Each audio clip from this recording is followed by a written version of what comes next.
Order. Let's stand and recite the pledge. I pledge allegiance to the flag of the United States of America and to the republic for which it stands, one nation, under God, indivisible, with liberty and justice for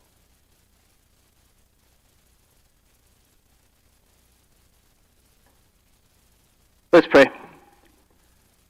Lord, may you grant us the patience and understanding to remain resilient to life's challenges and face them with grace.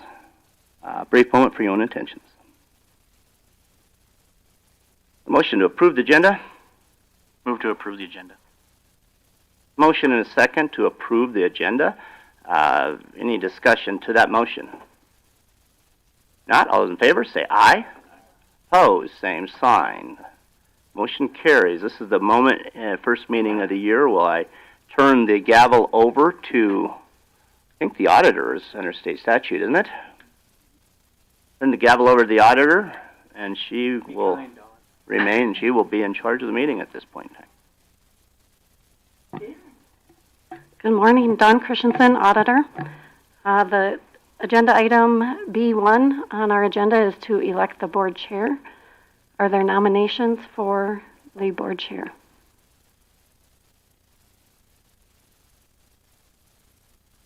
Will you turn your mic on, please? I nominate Gary Deering for board chair.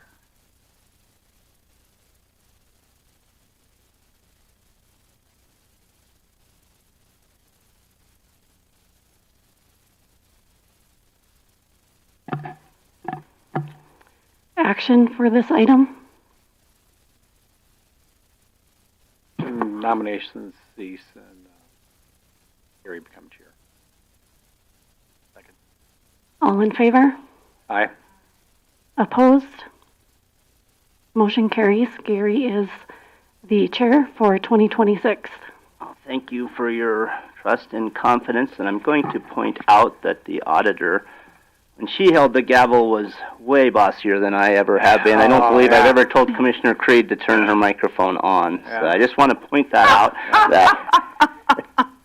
Well, she set the bar high. There you go. So this year you must be harder on Commissioner Creed. I think maybe so. I think maybe that pointed something out that I got to keep Commissioner Creed in line. That's right. So, nonetheless, let's go to B2 within the agenda, elect the vice chair. I have a motion for a nomination to elect the vice chair. I'll nominate Doreen. Second. Oh, shit. Motion is second to nominate Commissioner Creed for the vice chairmanship. Any other nominations? Are there any other nominations? Any other nominations? Hearing no more nomination, the motion second is to nominate Commissioner Creed. Do I have any discussion to that motion? Hearing Great job last year, Doreen. Oh, yeah, Gary, here we go again. hearing none, all those in favor say aye. Aye. Opposed, same sign. Motion carries. Brings us to part of our agenda, C1, for opportunity for a public comment. This is the opportunity for people to come forward and speak on issues with the county that they'd like us to hear that's not on the agendas. I'm going to allow about 3 minutes apiece for people that want to speak during this time. Anyone want to come forward? I see some gentlemen right now. I'll give you 3 minutes apiece, so go ahead for about 6 minutes. Can we guess what they're going to talk about? But you don't have any idea, right? Well, I think they want Elk Vale work done. Yeah, oh, yeah. I think it's ag assessments. assessment. Are we? Yeah, we could just talk, for quite a while. There's quite a few issues, there always are, aren't there? That's why I limit the time. Former commissioner. Well, we'll try to stay within those limits. Good morning and Happy New Year to all of you. And yeah, we are here just to discuss New Underwood Road a little bit, just to find out, kind of review where we've been, where we are, and maybe see where we're going. That's kind of what the question is out in the country. And quite frankly, when I'm asked anymore, I don't really know exactly what the plan is. I know that last year the county approved a project to mill the road up. It was south 7 miles. And the plan at that time in April was then to overlay it with an auto seal. I didn't even know how to spell that until a while back, and I still don't know exactly what it is, but it sure sounded like a good plan.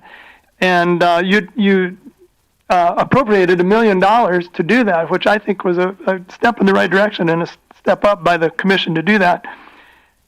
And as I understood it at that time, the plan was to mill it up in June, July, and then have the auto seal done by September.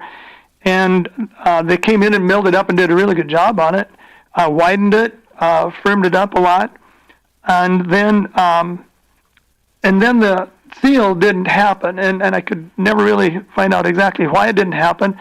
I talked with Troy a couple times, and at one time, apparently maybe the bid came in higher than the estimate that you guys had in April, which kind of throws a monkey wrench into everything. But then he mentioned that Pennington County, I talked with them, I believe in September, October, they were going to come in and put a chip seal on it, but they had run low on material because it was toward the end of the season, and they were waiting to get some more in. Well, then that didn't happen, and the road just kept getting worse and worse and worse. In fact, there was a 45-mile-an-hour speed limit on it, but that was the fastest you could drive on that road anyway because it was so rough. And, you know, a lot of trips I made was at 25 miles an hour because it was just so rough. Now, this last time that they went in and mag-watered it here over Christmas, it's holding up a little bit better, but it's already starting to break up again. And so, you know, that's just obviously not going to work. It's still not bad today, although I'm sure with this moisture on it going home, there's going to be a lot of mag water on my pickup when I get home. So where do we go from here? That's what we're just wanting to find out. And so if you could kind of let us know so that we can let people that we know, a lot of people ask me and they ask Grant a lot too. We're pretty visible in the community. So we'd just like to know maybe what the commission's plans are for that road, and what kind of solution we have. Because this Band-Aid approach, you know, I think it was a good start, and then I don't know what happened, it broke down, but right now it just needs some attention. So, before I'll let the commissioners and have Troy come up as well, if he feels necessary. Mr. Simons, go ahead. My name's Grant Simons. I live in Whitehall, South Dakota. Turn your mic on, Grant. How do I turn it on? Oh, yes. Okay, the my green name's problem. My name's Grant Simons, and I live in Whitehall, South Dakota. Hi there. How are you? Grant, good. And the hardcore facts are, I just wondered how many you commissioners have any idea how many people use that New Underwood Road.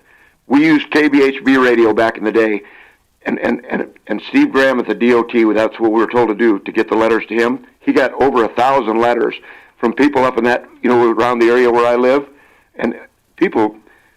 That road is used a lot. It's used less right now than it was before because a whole bunch of people have got their windshields broke because of the gravel.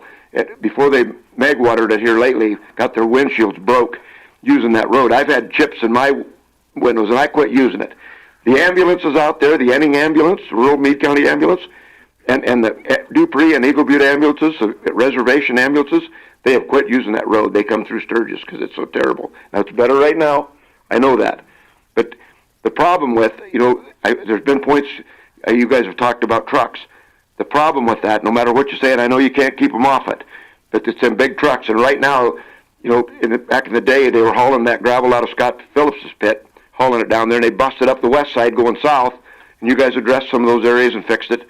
Now they're hauling gravel, they're hauling chip seal out of Rapid up to Alan Waterman's place, which is up at Plainview. Yesterday I went to Rapid, and I met 4 of them trucks going back. So they're going to bust up the east side now. People in that area, you know what I'm talking about, because I was involved in it, people from Hettinger, I know that's not Meade County, people from the Lemon, and I know a lot of people because my radio station days, but they're really upset. And they call me and they say, excuse my French, what the hell's going on with that road? You know, we sent all these letters to the DOT, and nothing's happening. Anyway, I guess that's all I've got to say. I just, it's needs some attention. So we'd like to hear what you guys' plans are. Sure. Thank you, Thank you, guys. Before I hear from Troy, and I think you guys have talked to Troy plenty, so I know you have, Galen. So, and not plenty. He's a good resource. So, Commissioner Liggett and Commissioner Severn are both the highway liaisons for the commission. So, I think it might be best you guys don't get a chance to talk to them as much. Yeah. It might be best if you guys if they'd address it. Yeah, sure. So I can explain kind of where we started, right? So we milled up that 7 miles. We did apply base stabilization, and when we were working with the base stabilization, I think it was a chemical reaction between the millings and the base stabilization. So we did this on 2 roads. We've done base stabilization on a number of roads now, but on that particular road, when we put base stabilization on, we had areas that were not holding. So we reworked and worked, and you guys know that. There was a lot of work on that road. We spent $400,000, I think. Troy, is that close to it. Yep. Out of the $1 million that we assigned for that road on that process. We just did mag water on top of it to kind of hold it back together through the winter here. We were supposed to auto seal a couple of roads last year. As we got to the end of the season, oil contractors may or have raised the rates a little bit, made it more challenging. Timing, the temperatures were dropping, so timing just didn't work. That's just how that is. The idea going forward, we did assign some additional funds this year in our assignments. We are looking at the opportunity of whether we're going to do something like mag water, auto seal, or possibly a couple inches of asphalt. So we are addressing that road. It's a challenge. It needs to be reconstructed. We all know that it needs to be rebuilt. Reconstruction of that road is about $2 million a mile. Obviously, that doesn't fit in our budget. So, Can I say something? yes, We as people living out there, the majority of that road is okay, except that south end right now. We're not asking for Meade County to do it all at once. If they could go in there and do part of it, Yep. and get it tarred, do it right, if they could do it a bunch of sections at a time. However that works for you guys, I know nothing about that, but if they could do it sections at a time, and because the north end of that road's good. There's nothing wrong with the north end of that road. and I think we are going to go through patching on that road again this year. I mean, we've patched that road a number of times over the course of that year. We are going to work on patching portions of the northern side. It's got a lot of issues as well. You can't drive down that road at 55 anyway. I mean, it's just rough. There's a lot of holes in it. So we are working through it. I have been in contact with the Secretary Junt with the DOT. They are working through that process. We did submit a grant application. He anticipates, his words were, no word yet, but we continue to hear soon. So I think that is anticipated probably early this year. Whether we get the grant award or not, we don't know. That grant award, they did survey it, so we did supply funds for that. They did survey the road for hopefully upcoming grant money. What that would do is that would give the engineering side, it's a $6 million engineering contract. So just engineering the road is a lot bigger. That's Troy's full budget this year. So those are the things that they are working on. We are working in conjunction with the DOT on that. I'm hopeful that we win the grant. If we get the grant, then they'll do the engineering. This is still 10 years out, so we are putting money into it. We assigned $1 million last year and a couple million this year, I think. Whether or not that gets put into that road or not is still up in play. So we're not ignoring you guys. It's just a monster task. When you say $1 million or $2 million, that's to do the patching and then whatever work is necessary on the south end for this year? Yeah, that's too. I don't take it away. When we went through our assignment process, I went to Commissioner Liggett and I kind of worked on the assignment. Now, when you say assignments, it's a new tool that we're using to essentially put money aside. It's on our wish list, and it's a wish list. So you guys are both familiar with agriculture, so you know what wish lists are. Sometimes they don't happen. So it is the wish list. If everything is looking good budget-wise, we will go ahead and tackle it. And it's exactly what Mr. Simon said. It's more than likely going to be a piece at a time. I mean, it's because we can't tackle. Great. And when I say a piece, if I would have had a crystal ball the day we decided to mill it up, and I expressed this to you, Mr. Niederwerder, I probably would have went from the bridge to the hill before the Pennington County line. Smaller bite. But I didn't have that crystal ball at the time. Yeah. And as you indicated, the plan at the time sounded. I don't regret my vote because the plan at the time sounded like a good idea. With that said, it would have been a little easier to tackle if we would have done it that way. But like I say, none of us have that crystal ball, and you can go in hindsight, it's pretty clear in hindsight. But at the same time, did what we thought we should do. There's at places, in my opinion, I drive it maybe not as much as you do, but drive it significant, and it's no fun. That black on your cars is my wife cusses me every time she drives it. So, and then when it gets rough, it gets rough. But, sure. The wish list is there. Hopefully, we can tackle some of it. 7 miles is even. We probably don't have enough money on that wish list to tackle that full 7 miles. I'll just flat tell you that. But it's there. So is it still an option to autoseal the 7 miles this year? Is that one option that you have? Yeah. So we are. I mean, we're obviously weighing the options, right? So, Elk Vale to the north, we did the same process. That locked up really nice. It did exactly what we anticipated. It was also supposed to get autoseal on it. It did not. That's this year's project. So that's Elk Vale up to the shooting range. Yep. So I mean the process should have worked, right? So I'm not going to go back and say we shouldn't have done it because everything pointed to the right answers. But we are here where we're at, and Troy's been working on it. We've got some ideas for this year. We're working through the costing of that, and we'll be bidding. The only thing I'll say about that deal is any of you commissioners that have not been on that road, I would encourage you to go out and drive that road. And now, right now, it's okay. But it's just a matter of them big trucks driving on it again. In a matter of a couple of weeks, it's going to be busted up again. And I hope that you guys have an idea of how many people use that road. That's the cut across road to Rapid City, and they use it significantly. And if anybody has not driven on that road, I would encourage you to wait a couple of weeks, go out there and drive that road. Grant, the problem is, those of us in Meade County know how many people drive that road. Galen has been with us. For some reason, the ears are plugged at the state level as far as how many vehicles and trucks drive that road. Yep. But before I want to go into that, I want to mention one thing. When you mentioned the road to the gun range, the state gets a bill.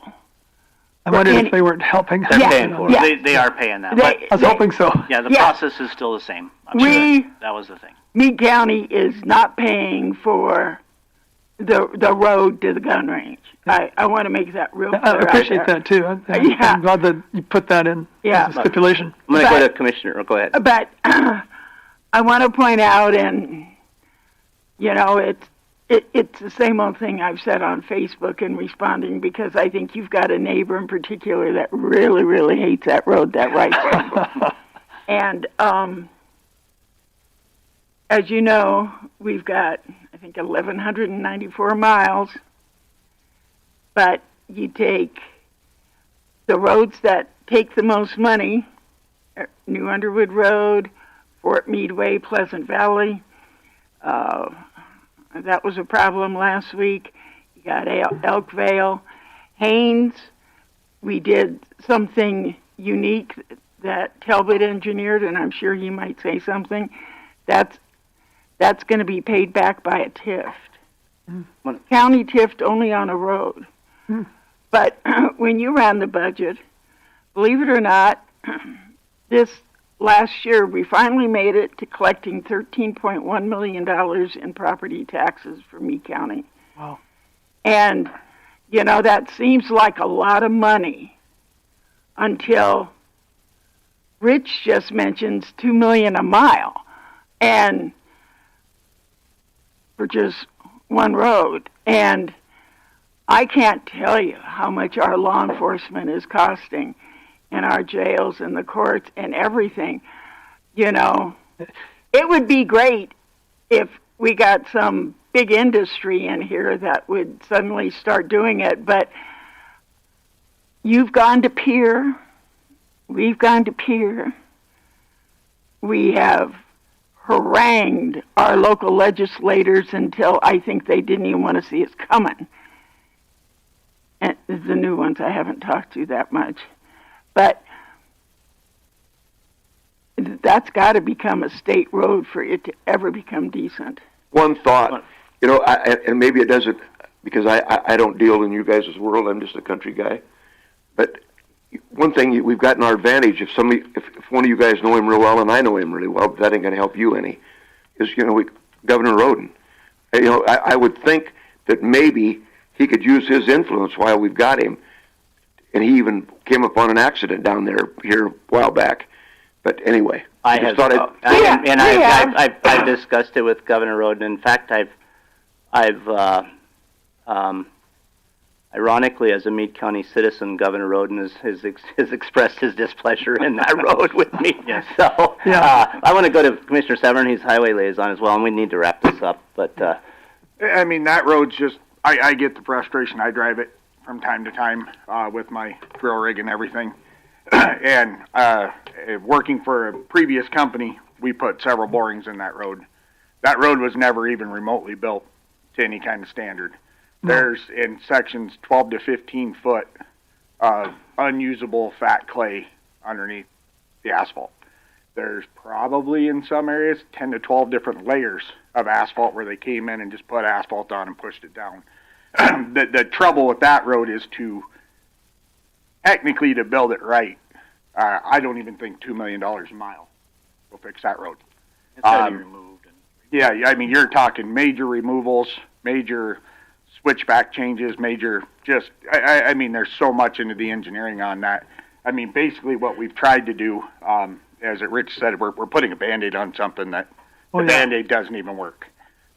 When we tried to lock this stuff together earlier in the year, what I'm assuming from what I know is that the different types of asphalts, the different kinds of oils probably didn't interact well together, and therefore probably separated versus locking up, which it normally does on our normal roads. But, I mean, we're talking black fat clay, silt.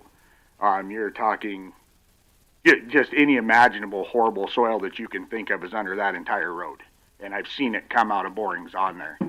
So, I mean, we're trying our best. It's just when something doesn't work when it's worked everywhere else, it's unfortunate. And we're trying to make a full swing here and make something work, but obviously, you know, it's a trial and error process at this time. Well, I know you said multiple times it's been tarred, but in my opinion, I've lived out there all my life and used that road. I think it's only been tarred once, and that was when they did it here a while back, and maybe I'm wrong, but it was gravel forever and ever and ever and ever. And when we drilled it, I mean, we saw at least 5 to 6 different levels. And I think that was on the south end? Yeah, that was on the patch. Yeah, we because the south end is But I mean, it goes back to, I mean, and in my world, when you do this kind of stuff, you make things worse. If you're just adding stuff to stuff that's existing that doesn't work anyway, I mean, the Band-Aid's a very literal term for that. Mm-hmm. Even the Autoseal, I mean, we're hoping that we can get that. We're hoping that it'll work. Yeah, I'm hoping for a 5-year Band-Aid. Right. Yeah. I mean, that's we understand that's a bridge, but you know, if that's still on the table, that's still an option. I think that's a positive. We just weren't sure which way. You know, we've heard. We're going to need to move on from this subject, but and I do appreciate you guys coming in. And you guys know my number, obviously, but these are two highway liaisons. What's that? You're on speed dial. I am. I made it to speed dial. That's kind of an honor, isn't it? Yeah, we haven't fought for it. Not really in this situation, but okay. Thank you guys for coming in. Thanks for your time. And in colony time, like I said, these are the two highway liaisons for. I guess we'll set that today, but I would assume they'll stay highway liaisons. You know Troy, so thank you guys. All right. Well, thanks. Thanks for your time, and Happy New Year to you. Thank you. Galen, would you tell your neighbors out there to please just call all the state officials to... You know, they all sent letters, and I know And we're sure looking at that as a long-term solution. What we were talking a little bit more about is, you know, what's the short-term Band-Aid, what we're looking at, and yeah, we're going to keep working on that. And I remember when we met in the glass room. Yep. And I remember what candidate Nome at the time said. Yep. And that didn't do any good. Well, I'm not sure. I think it started the ball rolling. I mean, you know. Well, they came back and said. I have to move on. Okay. And you guys did that with your when you came out on the radio. Yeah. Everyone was sending that to the state, and Secretary Junt told us how many letters they were getting, and so you did that. Well so over I appreciate 1,000. that. So Yeah. Thank you guys for your time. We'll do everything we can. Yeah, thank you. Thank you, guys. Anybody else for public comment? Anybody else for public comment? Yes, sir.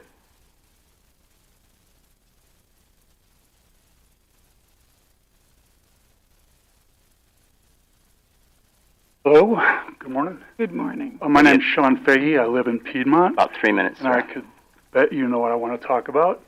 I've been going to a lot of the meetings around that are local meetings and state meetings or with state representatives. And I see strategies coming out of the local level to deal with the mine. And I see strategies coming from our state legislators dealing with the mine. And I just wonder what your strategy is, if you have one. I mean, if it's sit back and wait for public input, I think you've got plenty of public input on it. I think I was here about 3 weeks ago, and it seemed like you were all thought it was a bad idea to put it where it's going to be. And I just wonder if you have a strategy, if you're working anything out to deal with the mine. I guess I'll take that real quick. I had a conversation with Commissioner Creed last night, and she had a pretty good idea, and I think it's worth mentioning. It's been my goal for the last 2 years and prior to this mine would be to get a mining ordinance put together. I was disappointed when I mentioned it to our state's attorney's office that it was something that I wanted to do was get the mining ordinance together for the county, and I was informed that it had already been told that we could not. So nonetheless, I'd like to keep pushing forward. I think it's important. I'd like to try to get a group of some people. I just visited with the planning director this morning as far as maybe starting that process of getting that together. Now, it's not going to do us any good right now to pass one, but it'd be my opinion that we should have something ready that if the state would change their laws, that we would have something ready. Now, an ordinance is not a silver bullet. I understand that. It's not, even with an ordinance, this could have happened, and we understand that as well. But it would at least give the county a tool to have, and at least my opinion of this whole thing is what this pointed out was the fact the state dropped the ball, in my opinion, that the lack of a good state statute that basically took the control out of the locals, and it, at the very least would have a hearing at the local level. So with that said, that is my plan. I don't know if they even share that with the rest of the commissioners. I haven't really discussed it with anybody else, but that's something I would like to do. But other than that, it's unfortunate the state has basically handcuffed us on a lot of things. So, Commissioner Wazorek, I'm going to go to you next because you're the planning chair. So if you...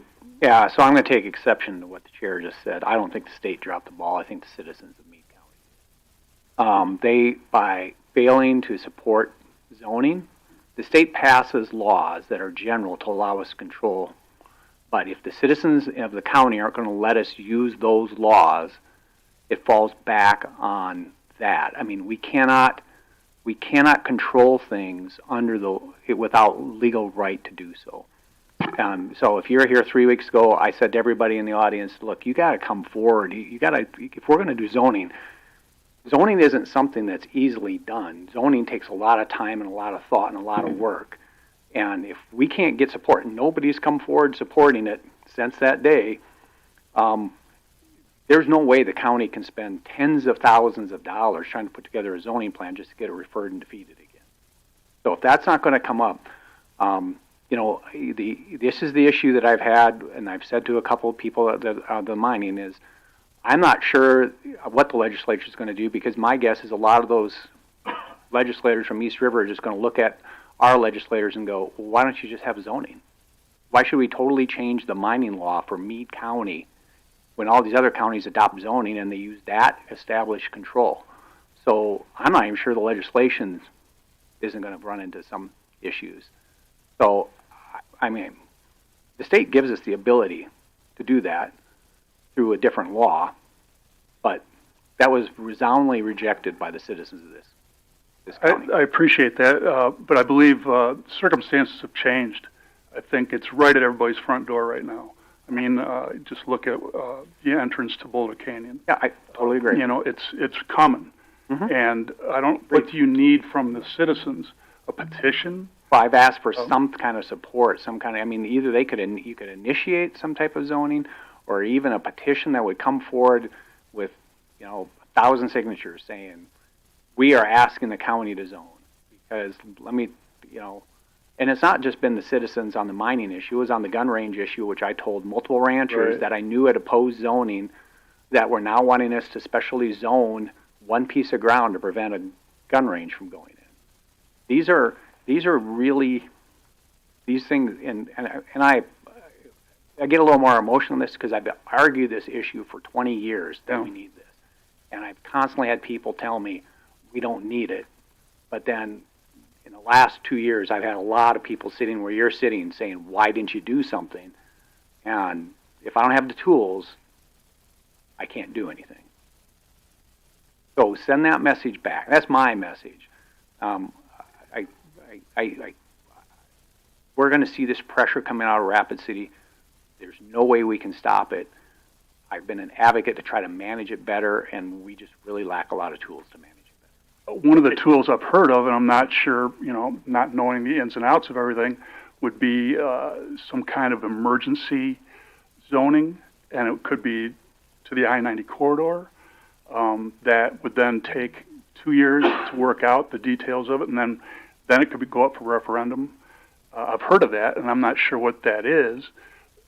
That might be one thing that you could do preemptively. Yeah, well, I'm not familiar with that. But any other commissioners? Unless you no, I mean, I'm not. I know that I know that you can declare moratoriums, but what? Moratorium on any development in the valley for the next 2 years? That's probably not going to sit well with people. Right. Any other commissioners? I just echo Talbot. I mean, this was referred. It was, the rural community was opposed to it. I mean, well, it lost 80% in Piedmont. And we've got gun range, solar farms, wind farms, whether or not data centers are coming. We got all of these things that everybody's concerned about, but nobody wants to put all that effort in. And I get it. We had a room full of 30 people out of 30,000 that were here. So, I mean, that's the challenge for us is the people in the area are upset. The people around here are upset, but there's 30,000 people in the county. So that's the people we have to get that base to go. So I get it, and zoning should have happened. The commission at the time, likely the commission probably changed because the zoning. Oh, it did. There were people voted out because they supported zoning off the commission. The commission had a large turnover because of people supporting zoning. Anybody else on the commission? The irony of it was, it didn't even carry in Sturgis or Somerset, and both of those towns had zoning, and the rules wouldn't have even impacted them. Zoning in Meade County has got a really dirty connotation until something moves in next door. And when it moves next door, it is the primary thing. This limestone thing actually might be one of the better things that could move in next door. You could have a junkyard move in next door. You could have a pig farm move in next door. You could have a feedlot move in next door. Right next to you, a feedlot is great out in the country. But anything that you can think of that you don't want to be your next door neighbor could easily become your next door neighbor. I agree with you. I mean, Okay, sir, I'm Seems going to like- ask the commissioners. Anything else? Earl, do you have anything? Commissioner Severance, sorry. I mean, I've been with Talbot on this all along. You know, I mean, when I moved into Meade County and started my business and started looking around, and even with the businesses I worked for, and realized, you know, before moving in, I didn't realize there was no zoning. And you kind of see the corridor there between Piedmont and Sturgis, you know, with the old flea market and that kind of stuff, the junk laying along the side of the interstate.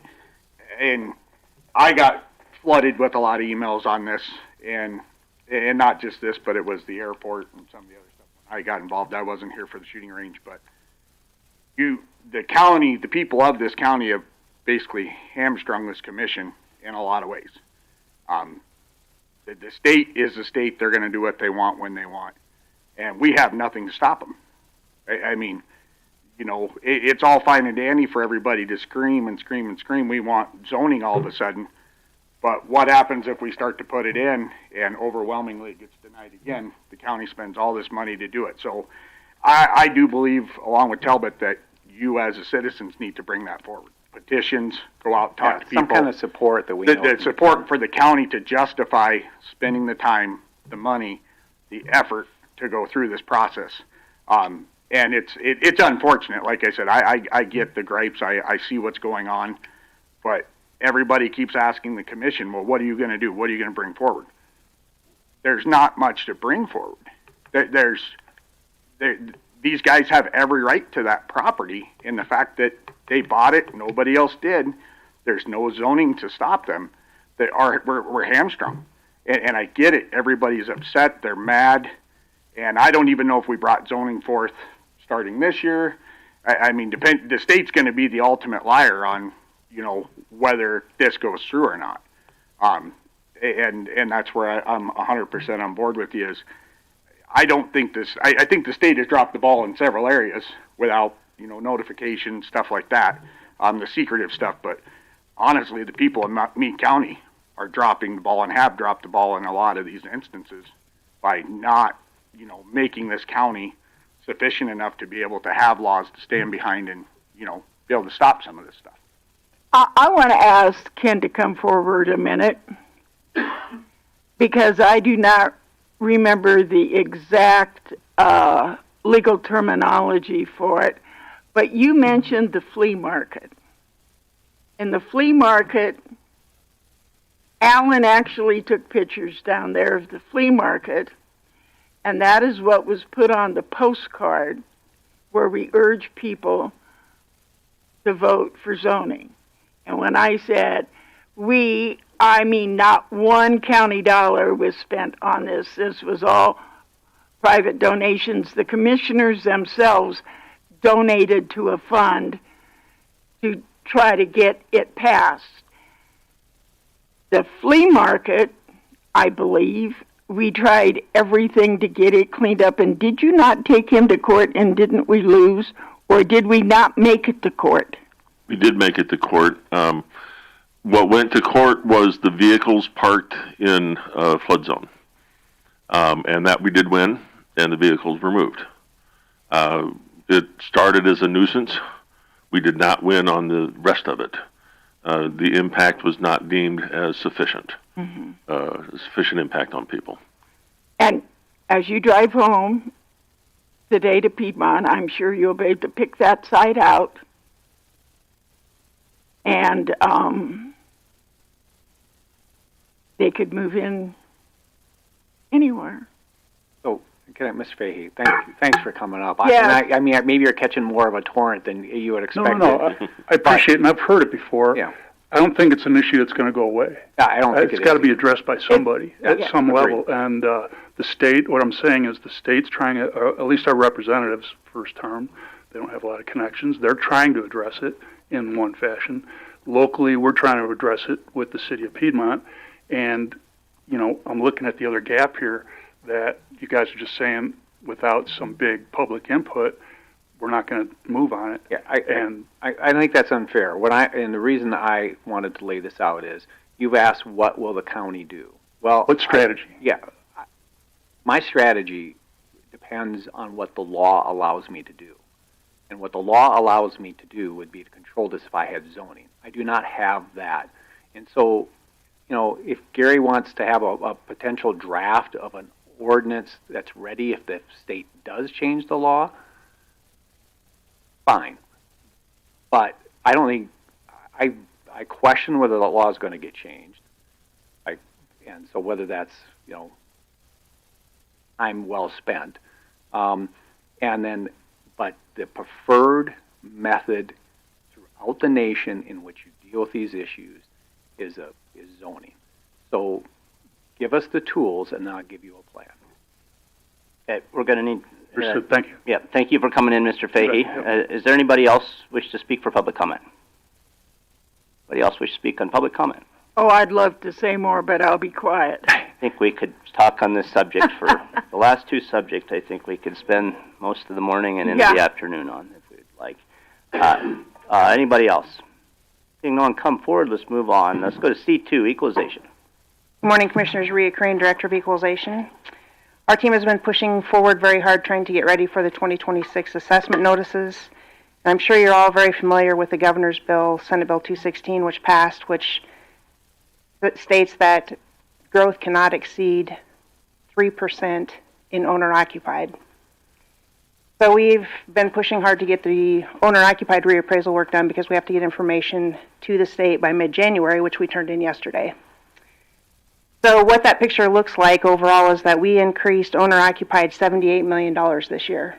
Of that, $21 million is in TIF districts. We subtracted that $21 million because that will come on as growth when the TIF district expires. The big picture is that we increased owner-occupied overall 2.28%. I can't compare that to other years because I don't have the statistical information ready from other years. I've never thought we would need to have it for just owner-occupied. But I want to reiterate for the public, and there will be information on our website soon, that this does not mean that individual assessments can't go up 3%. It means that overall assessment for owner-occupied can't go over 3%. So that's a good point. Yeah, and just to reiterate that point is basically the countywide owner-occupied went up 2.28%. So there's more than likely some owner-occupieds that went up 20%. There's some owner-occupied that went up 20%, 10%, 5%, some went down. Right. It just depends on the neighborhood that they live in, what the sales indicated. If I interrupt you, Commissioner Weiser. Yeah, so for people that are listening online or out in the audience, I would look at the sales comparison material you've posted. You go back to 2020, average purchase price just in Sturgis was $206. Average purchase price in 25 was $355. And for those people then that wonder why their valuations are going up, it's because inflation has driven up the cost of housing tremendously, and when your average household increases by 75%, your average sale, all the existing houses are going to feel that when the reevaluation. And it's the same, in Box Elder, they're up 50% over 5 years. Piedmont, more, about 50% too. So when you're seeing those increase in valuations and these are over, and it's never perfect, but it's the average selling house. That includes old houses, that includes new houses. So your valuations are just going up. That's just the way it's going to be. Anything else for equalization? Can I also stress while I have the microphone that owner-occupied applications are due before March 15th. They are done online. You can go to our website and find a link to the state. And also the assessment freeze applications, which are done through the Treasurer's Office, need to be turned in by April 1st. Is there a deadline on some of the exemptions? There really is not, is there? The exemption deadline was November 1. We're past that. So the veterans and... veterans exemptions actually they do have an application deadline of November 1. However, there's some verbiage in the law that lets people make application year-round. And now, do I also understand that the veteran exemption for disabled veterans increased to $200,000 this year? I want to say it's 250. 250, I think. 50? Yes. And then Okay. the elderly one went up as well. The elderly income went up substantially, as well as the limiting value for houses, a little over $500,000, I believe. And you know, I would really hope that at the state legislative level this year, you know, what we constantly see is more and more state jobs being moved down to the county level with no mandates. Mandated with no funds. You know, a lot of it was with the 24/7 and a lot of that paperwork there. A new one coming down that I'm aware of now is going to be in the treasurer's office, where all that scanning and everything is going to have to be done with all the license plates and all the titles and everything. That was all done at the state before, and that's all now going to be done at the county, yet most of the licensing money all again goes to Pier. You know, it's really much easier for Pier to balance its budget as long as it gives the counties more and more jobs and no money and tells us we overspend. That's all. Anything else for equalization? Now, let's move down to facilities. Ben is actually absent this meeting. He was unable to be at work today. IT.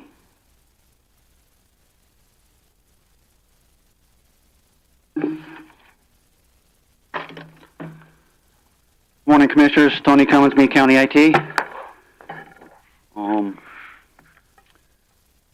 KPI for end of 25. And then I have my usual security hygiene report. Any questions on either of those? Any questions? I have a different question. I understand that a new method of communication is going to be implemented for inmates in the jail. Okay. Have they conferred with you? I have not been in any discussion other than during the incident over the weekend with the UPS stuff in the control room. Caleb mentioned it in passing. I've had no discussion other than that. Is that going to impact if inmates have electronic devices to communicate? Is that going to take additional? So do we have any idea how many more? So all that stuff goes through the actual Reliance vendor, and they have their own connection separate to the network, or excuse me, separate to the county network. Okay, so we will not have to worry about any additional monthly charges or hookups or wiring or you having to do any of this work? That's a question that I can't answer right now without having that discussion with Caleb. Because, you know, will you reach out since you're our IT thing and IT thing. I've been called a lot of things. You know, I call you my IT guru when we're in private. You know, I'm jesting. And why did you have to bring that up? And I say Tony saves me, but will you find out? Yeah, I can have a discussion with Caleb. But like I said, because it would do me no good to talk to him because I wouldn't know all the details. Yeah, I can get a summary of what's going on and what's expected and et cetera, and put it towards the commission. No problem. Okay. Thank you. I just want to mention some of the projects that we're currently working on. I know I mentioned Pro Q&A before for a dispatch center. The project, the kickoff call was kind of pushed to this Thursday with Central Square.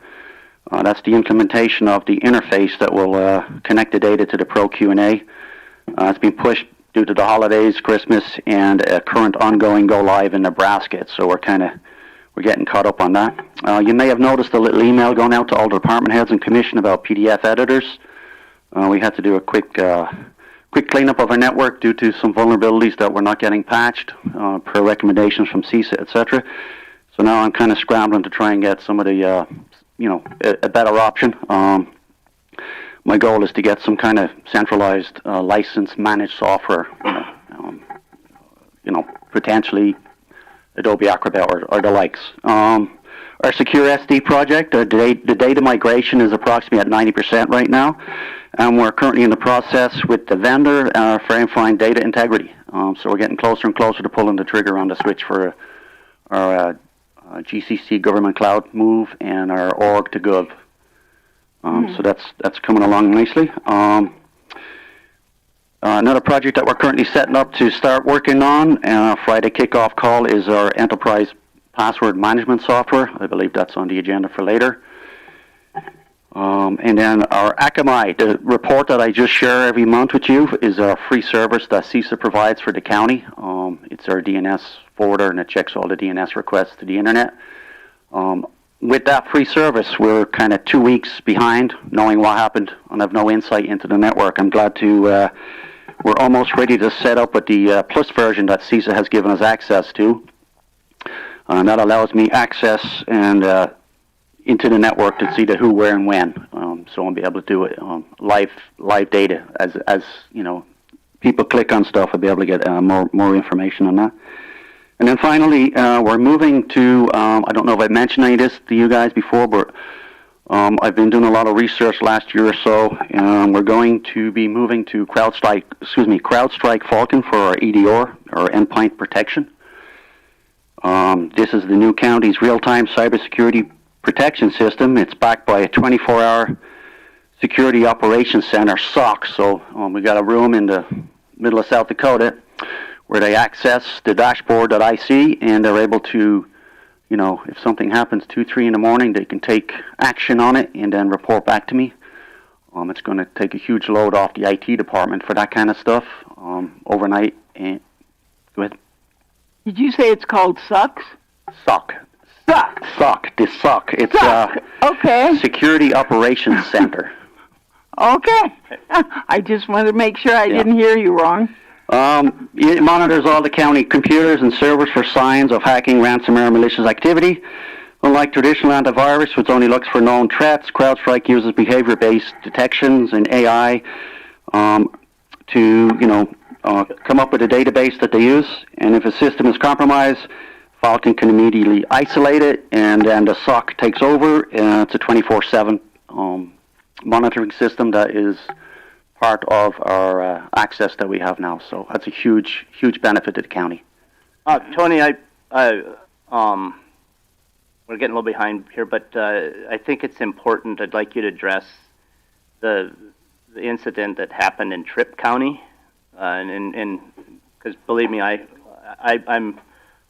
cuss you a lot every time it's like a jack in the box, and when I open that email that I'm not supposed to, and it says you opened a bad email. But would you address that incident and just maybe explain why it's important that those emails go out to us, and what happened and what could potentially happen? Sure. As a follow-up to that, once I heard of the information was shared with me from Rhea and a couple of commissioners, I composed an email and sent it out to the county employees explaining why we do what we do at the county level, why we enforce the security awareness training. It's mandated by the commission, and why I continue to send out phishing test emails a couple of times a week. I'd rather you click on one of my emails and me have a conversation with you over it as to the why, rather than click a real email coming in. But basically what happened in Tripp County, in layman's terms,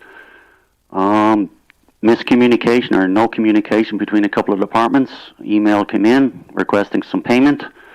Link was clicked, and on it went from there. And then eventually a check was cut and sent out to the malicious actors pretending to be a Tripp County employee and or a vendor. And that check was for over $800,000. Yeah, I believe it was closer to $900,000. The check was, So, I mean, it's... Do you know if they sent that electronically?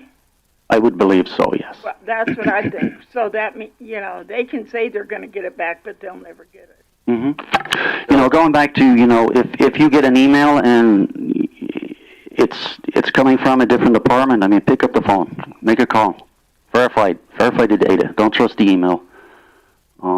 I don't know if that covers what you were asking me to cover. No, but that is, and Yeah. I just wanted to point out the seriousness of it and how easy it Mhm. is for someone within departments Right. to just to click on that wrong email and Mhm. transfer that kind of money, because it happened. It was an innocent mistake. It was, but it Yeah, still- a lot of checks and balances didn't come into place in there. You know, checks and balances that the county has, thankfully.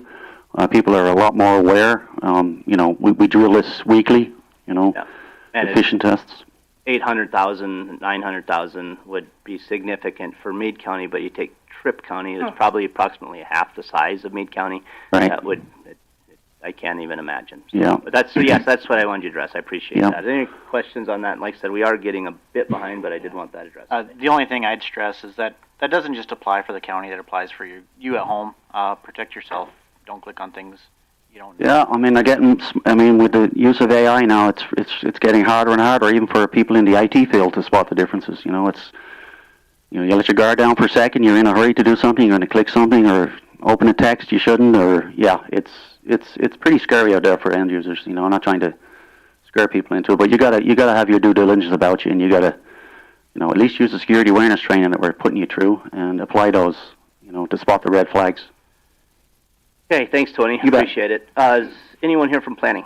Looks like there is someone here from planning. Sorry, one more thing. Do you need me to stick around for the assignment stuff? Yeah, okay. Yeah, if we would, please.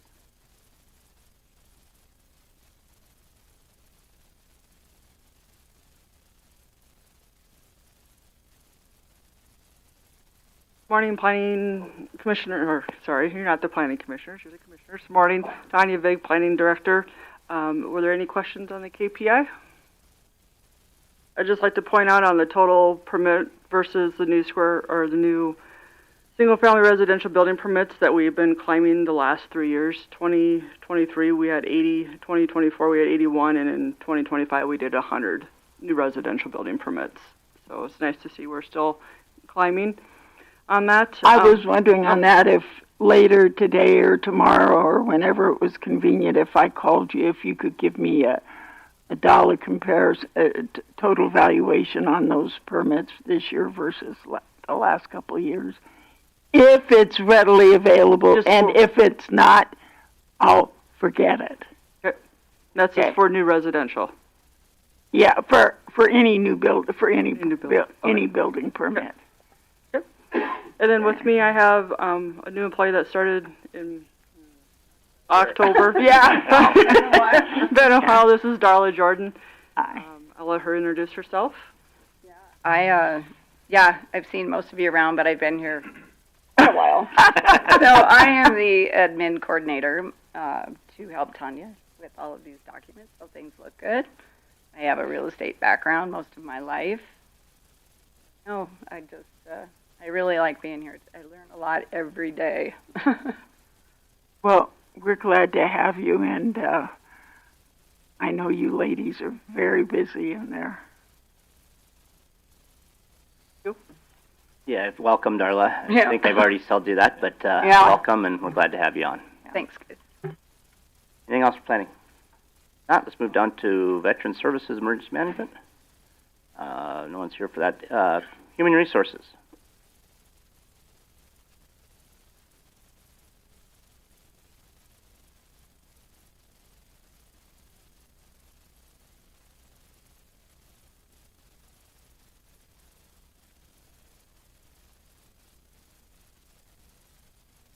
Good morning, Commissioners. HR Director for Meade County.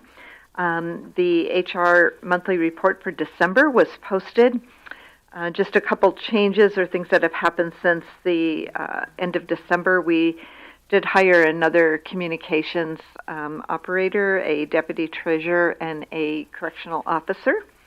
So Those seem to be like for positions. Always seems to be we're short. There's always something happening in those areas, isn't there? I do think Thomas, who's the new supervisor, he's quite forward at getting people hired and recruiting from some of his past buddies he worked with in another county. So that has helped him get his team staffed up. I think we just have one opening left there. Let's see. The only other thing, change I did put in for department updates in highway, we've had an employee that was out on workers' comp, went to a partial finally in November. He did resign yesterday, so he is no longer with us, and that area's been cleaned up. And the only thing I just want to remind you is we have our call today sometime between That's 11 right. and 11:30. Yep, we have National Medical Resources will be expecting a call from us at 11:30. So we'll go into exec at that point in time. I'm hoping we are through most of the meetings before we do so. But and that will be with Dan. Dan, okay. Mm-hmm. Thank you. Thank you. Any questions? I believe so. Thank you. Okay. Let's skip. It's 10 o'clock, so let's skip down to F on the agenda, the hearing. Hearing for budget supplements for facilities and IT from assigned funds within the general fund. Mr. Cummins, if you want to come forward, so if there's some questions on this. And this is just a set, no, yeah, this is the hearing. This is set the hearing. We set the hearing last time. Okay, thank you. Apologize. This is the hearing. You're right. We set the hearing. Go ahead. What is it it's affecting your budget, so what, if you could explain what you're asking for. Yeah, so I'm requesting the $40,000 to implement a new enterprise password management solution for the county. It's getting harder and harder for employees to maintain, manage, monitor, and create safe and secure and long passwords for their portals, etc. Browser, an Internet Explorer browser, Chrome or Edge is not a password manager in of itself, and it's not secure in any way, shape, or form. And so this corresponds with, in line with the migration move to our Office 365 government cloud, where I get additional licensing available to me to maintain endpoints and users. And so this will come into play when we do basically it's called single sign-on. So yeah, it's just a secure enterprise solution for password management for the county. A great thing about this also is every employee gets a free family version. And so you'll have, if you want to think of it like a vault for the county for all your passwords, and then a second vault should you need it for your personal home use. And as long as you're a county employee, you get that for free. Should you leave a county employee, you get X amount of weeks, days to transition that from county to a personal paid account, and so you can continue on using that.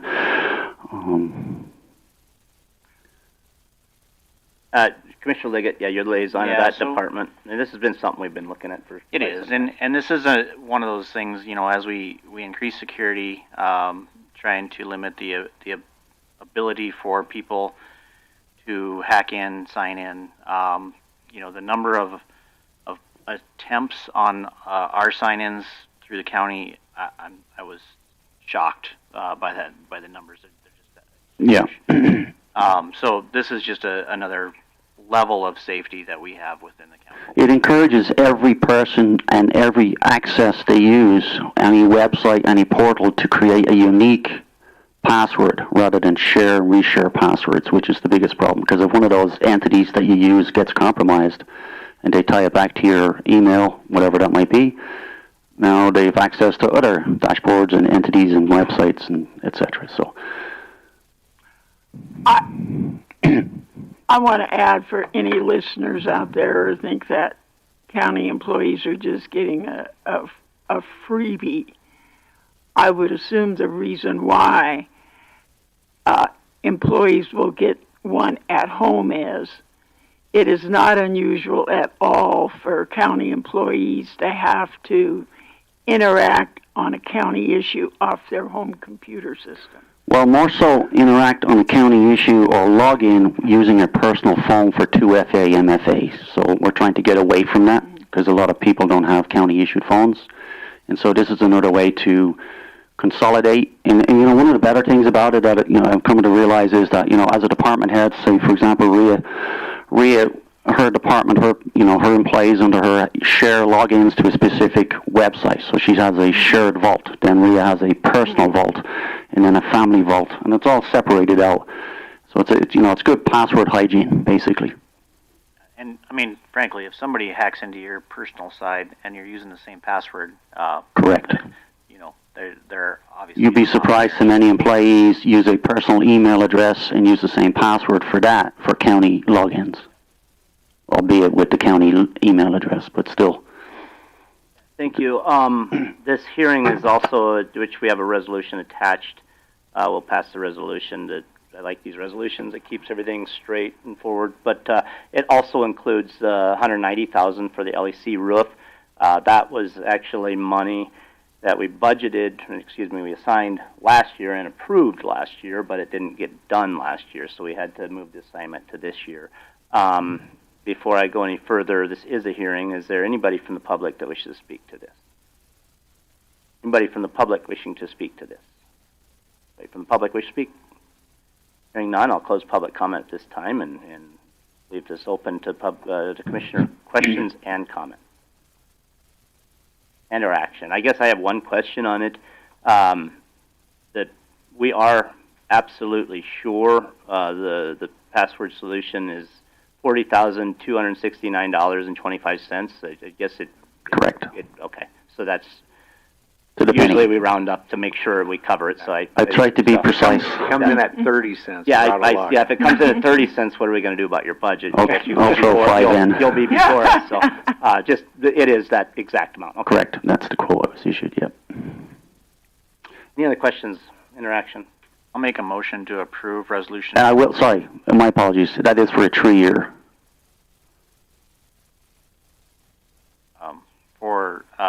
Make a motion to approve resolution 2026-03. Before we go any further, it's 40,000 for 3. It's not 40,000 every year for 3 years. Correct. Yeah, okay. I do have a motion. Do I have a second to pass resolution 2026-03? Motion a second on the floor to pass Meade County Resolution 2026-03. Any discussion to that motion? Hearing none, all those in favor say aye. Opposed, same sign. I'd like to also note that that we put emergency clause on that, and that's within the resolution. It will take effect immediately, so we can transfer that money right now. So. Thank you, Commissioners. Thank you for sticking around. Let's get through highway. Let's get through these highway and surplus, and we'll take a little break. Request to Highway Patrol load limit enforcement. This is essentially just asking the state to enforce our load limits. What it's asking them to come out and weigh trucks on the roads. Is that correct? This is what we do every year for spring thaw. So it's necessary, definitely, to keep an eye on our roads, as we all know. Ken, before you leave, I have a question. And is it on this? Yeah. Okay. Are you going to ask it? Nope. Go ahead. Go ahead. You can ask it. I was going to ask a different question. So. Okay. How do you know? I don't really know. I don't know, but since I'm nosy, I hate to use the term, reliable rumor has it that some of the load limit tickets aren't being prosecuted. Is that? Gary had asked that question. I ran the data of what I was able to obtain working with the clerk of courts. I don't recall the specific numbers. There was approximately 936 tickets in a 2-year period. 8 of them were compromised in one way or another. They plead to this charge, and this charge will be dismissed. I believe 4 were dismissed, if I recall. Yeah. I think, Commissioner, if you could you go back to that email and send the rest of the commission, please? Yeah. It was a very small number. You did a very good job on that, Ken. Thank you. And that was right before Thanksgiving. I thought I shared that with. Yeah, I seen it. With I know you did, but not you. I think it was. You sent it to me. You and I were on the. I know I CC'd you on there because you're liaison of the state's attorney's office. I'm not sure I share it the rest I'll of go the find it and forward it to you. You could forward the rest of the commission. It's you did a very good job with that. You don't need to. No, it's very good information. Doreen. Okay, You probably okay. like the numbers. Okay. Yeah, and the dollar amounts were I thought I sent that to you. relatively insignificant as well. That was also included in the email. Yeah. So I apologize. I should have sent that to everybody. I could just. And I wasn't abandoning. I was just having a conversation with with IT real quick. Yeah. Okay. That's okay. So yeah, very. It from those numbers, it was apparent. I know you looked at it too, because you had been told that rumor as well, Troy. And Right. It's pretty apparent our state's attorney's office was prosecuting pretty much all of them. Right, exactly. Any other questions, comments on this letter to send to the State Highway Patrol to come and weigh? And it's, as much as anything, it's, you mentioned spring thaw, but it's also to ask them to come out on some of our paved roads. They have, and they've done a pretty good job this year of getting out. I know a couple locals that weren't appreciative of the weigh station there at that day, but nonetheless, they have gotten out on New Underwood Road quite a few times. Yep, they've been very responsive. I will say this, without a signed letter, they won't come out and weigh. They won't interact with that piece of it. So it is important that we do request that they have the ability to come out. Any questions, comments, or action on sending this letter? I'll make a motion to authorize the chairman to sign the load limit letter. Motion is second on the floor to approve this letter and have the chairman sign. Any discussion to that motion? So does this motion include the approval of resolution 2025-31? That was already that's approved. the last one? That was, last year. I think that was just for our information showing We what have to- roads are listed at 80,000. Motion is second on the floor to approve this letter and have the chairman sign. Any discussion to that motion?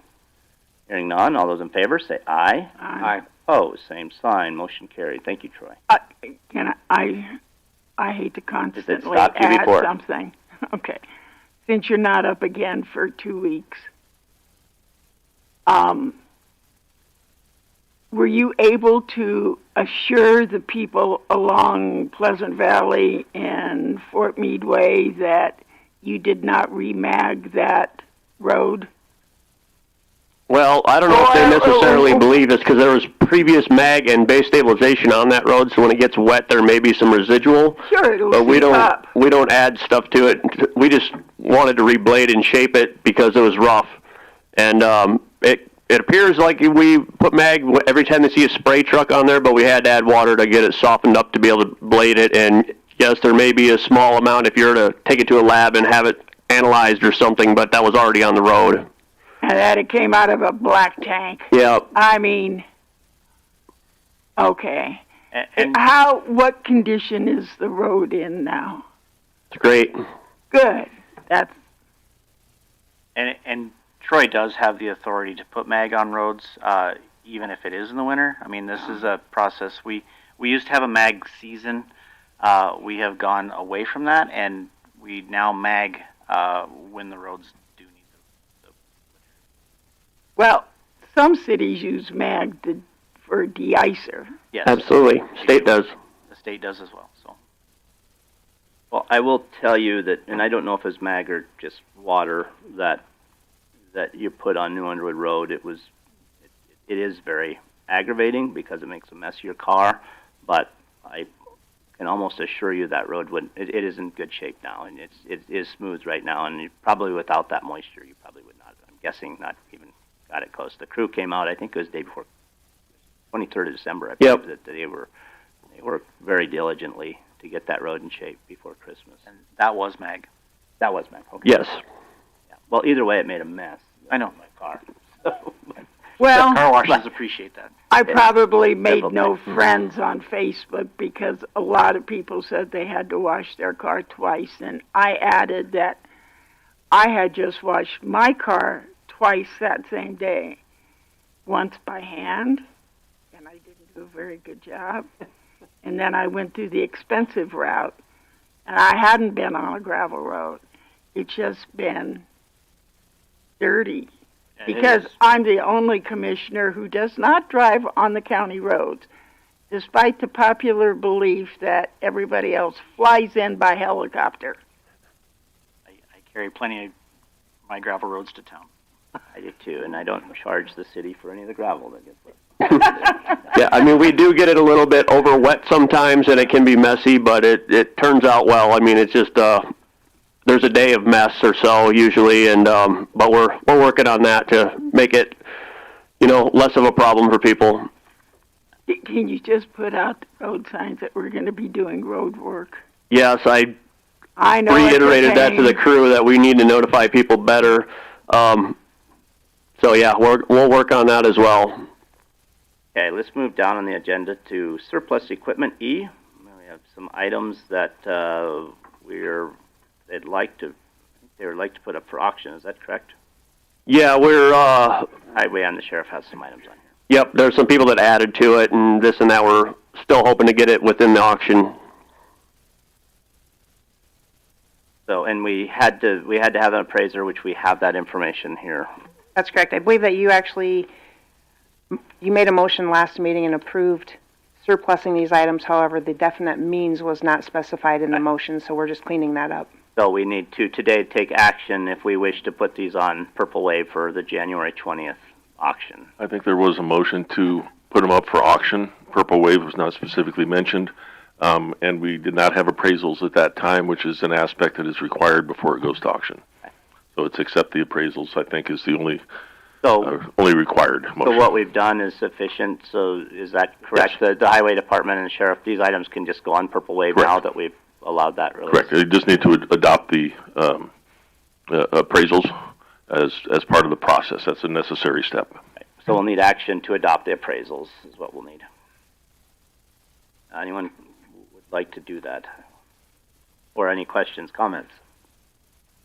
I'll make a motion to adopt. You have a question before we get into action? Appraisals. No, I was just going to say I would like Ben to sell our stuff and John to buy our stuff.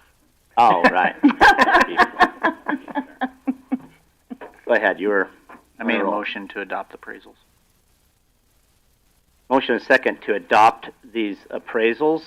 Any discussion to that motion? Hearing none, all those in favor say aye. Aye. Opposed, same sign. Motion carries. Let's take a little break.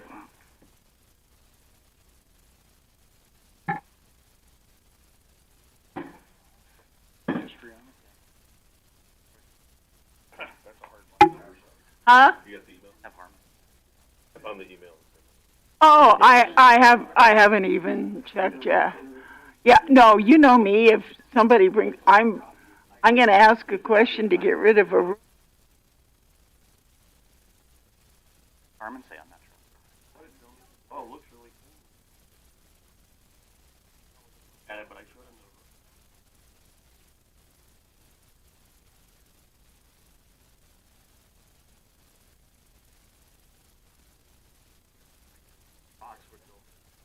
That's for you guys.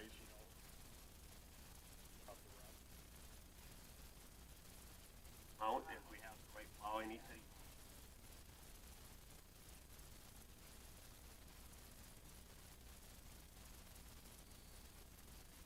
I don't know.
Let's go to auditor quick. We can do the NMR stuff really. G on the agenda, G1. Any questions on the overtime report? G1 and 2 covers overtime. I believe 25 compared to 22 is G1. And then G2 is the start of the year. Any questions, comments? G1 is actually 25 compared to 24. I thought that's what I said. I think that's what you What meant. did I say? 22. Okay, when I say you bossed Commissioner Creed, that was fine. Apologies, Chairman. He's keeping the minutes straight. Let's move on to G3. Budget reports through December of 25. Any questions on that? G4, which is a cash transfer for the opioid.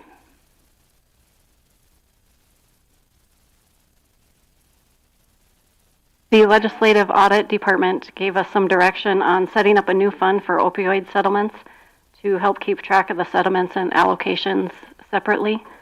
So our request is to transfer the current opioid settlement balance in the amount of $229,918.30 from the general fund, where that money is currently sitting, to the new opioid settlement fund. I think this is a good idea. It'll help us keep track of this a little better. It's funny when the state auditor has the idea instead of the commissioner. It seems like it's always a wonderful idea. I think I had that idea one other time, but it seems like you have a way of getting things done, Al. So I appreciate that. Any discussion on that or questions and or action? I think that's what he's going to start. We're going to start going to Al next. And we can give Al I'll give his phone number out here at the end of this meeting. Let's work on this opioid cash transfer. I'll make a motion to transfer the opioid settlement of $229,918.30 from the general fund to the new opioid settlement fund account. I'll second. Motion and a second on the floor. Is there any discussion to that motion? Yeah, all new opioid funds that come in will go into that fund as well. Is that correct? And yes, like I say, this makes sense because the only place this money can go is for opioid stuff. So it makes sense to get it out of the general and to have it in a fund that can be tracked easier for that money. Questions, comments? We got the action. We got the motion and second on the floor. Any more discussion to that? Hearing none, all in favor say aye. Aye. Opposed, same sign. Motion carries. G5, engagement agreement with the state of South Dakota legislative audit.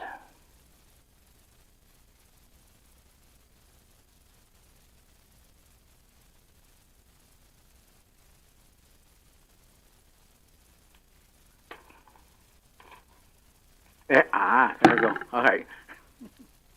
Al Schaefer with Department of Legislative Audit. Just to add on to that opioid stuff, originally we thought, we didn't realize it's going to carry out, like 6, 7 years or 10 years or whatever.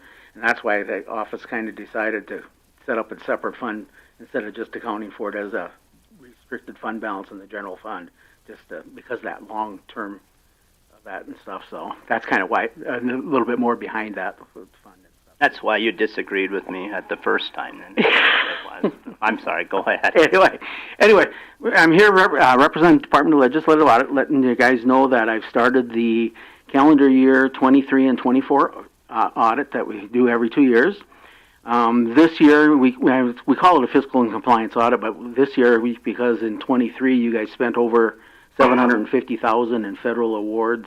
We have to do what's called the single audit and follow the uniform guidance, so we have to audit the state and local fiscal recovery funds that you guys used in 2023 to offset salaries and stuff.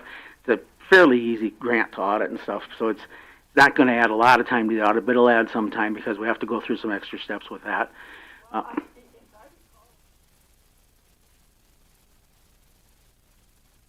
Right, yeah, and then, but we just have to do the compliance with the different, federal requirements and stuff like that, and we have to do certain things and document our testing and how you used it.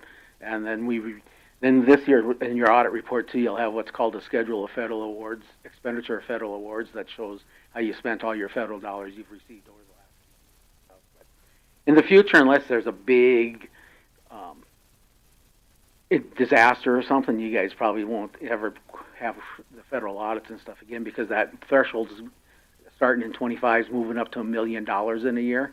So if you spend over $1 million in a year, then you have to have that federal audit and stuff. But so most of the time, you guys haven't had to do that and stuff with what you guys receive. But are there any specific areas that you might have questions on that you want us to look at, that we, most of you guys have been through an audit already and stuff and kind of know what we look at and stuff, but we generally take a sample of revenues and expenses and make sure things get reported properly. The annual report, that is what we come and audit to make sure that all properly states the financial position of the county and stuff. But I mean, if you don't have anything now or anything, but just if you would, Al, well, first of all, I really appreciate it. I do appreciate when you're here. I told you that this morning, because if there's a question, I don't have to keep bugging you phone call, and you're always a big help when you are here, and I appreciate that. I had a citizen come up to me a week or so ago and had some concerns with our budget, but nonetheless, they said that it was their opinion that we should have an audit, and which I informed them every other year. So could you explain maybe what you do, and just, I don't know if anyone's listening, but what you look at and different things that you may find or not find. Okay. And why do we have to do this? I mean, the normal audit, what we do is we come in and we look at the financial statements, and based on that we consider materiality, and then we pull our samples. We pull a sample of miscellaneous receipts. We look at taxes that are levied. On the expenditure side, we look at payroll. We look at the vouchers paid and stuff. We look at various state laws, compliance with various state laws with balancing bank accounts and verifying bank balances. And there's a bunch of other different things that are required by state law for what we call internal control type of things, like reconciling tax account record and reconciling the list of delinquent taxes that's published and stuff, some of those types of things. But our main purpose is pulling that sample to see that, okay, when we look at the expenditures, yep, that was a highway expense. It was coded to highway. It wasn't coded to sheriff. And so we look at to make sure that everything gets coded. So it's at least in the state of South Dakota, what we do is that annual report, there's a database on our state, the website that basically has all the counties, and you can go in there and look at seeing what county has spent on a jail, or what county spent on sheriff, or what county spends on auditor's office. There's a database out there that you can go get some of that information from and stuff. So we want to make sure that we've got that uniform accounting manual, that everybody's following that and reporting things as that, so that information we put in that database makes sense for people and stuff. So, but we also, just to make sure that you guys are following the state laws, and that, it doesn't look like anything's out of the ordinary or things. We look at bid laws. We look at, I'm trying to think, there's a bunch of laws we look at and stuff. So I don't know if that kind of... No, that did. Like I said, I think, I can assure you, Al, you're very thorough. Sometimes aggravatingly thorough, but which is good. And like I said, I do appreciate you when you're around, because it's... Unfortunately, we do have to bill you for doing this service, which is, this year our rate is $98 per hour, and it's based on what it costs for us to do audits and stuff. And then while I'm here, I generally write a couple hours off every day for assistance, for answering questions and stuff. And over the summer and stuff, we've been putting some hours in with helping reconcile, like bank accounts, working on custodial funds, reconciling some things. 24/7, we're trying to figure out a way to get that so we can figure out, you've got that big variance between the custodial fund and the just special revenue fund with a negative versus a positive balance that we're trying to, hopefully within the next month, we'll have that figured out and get that all squared away and stuff too. So we've been spending some time, before even being here, on doing some things that's going to help with the audit and stuff over the summer and things. So that's, you might see a few hours that were kind of, looks like you have more hours than what I was here maybe because of some of that stuff. And so, but we've been working with the auditor's office and with Robin in Treasurer's office, and especially with 605 drive stuff and things too. So. A couple years ago, that we had some issues with balancing between treasurer and the Right, auditor's yep, department. Yep.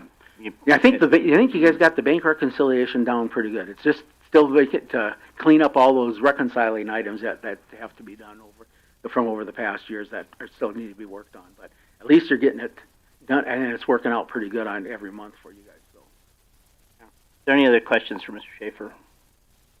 First, I have to ask you if you guys know of any fraud or really known or suspected fraud going on in the county. You can let me know if you know of any. But that's one of your guys' responsibilities. Otherwise, I'll be back to meet with you guys again at the end and go over any findings and recommendations. And if you have something comes up and you got questions, I'm just down in the auditor's office in that back room. Feel free to stop by. Our office downstairs. Yeah. So, what's that? Oh, I did that 1 year. Yep. So. And it's nice that you came back after that. No, it's been fun coming up here. So, this is my last audit because I'm going to retire June 8th. So.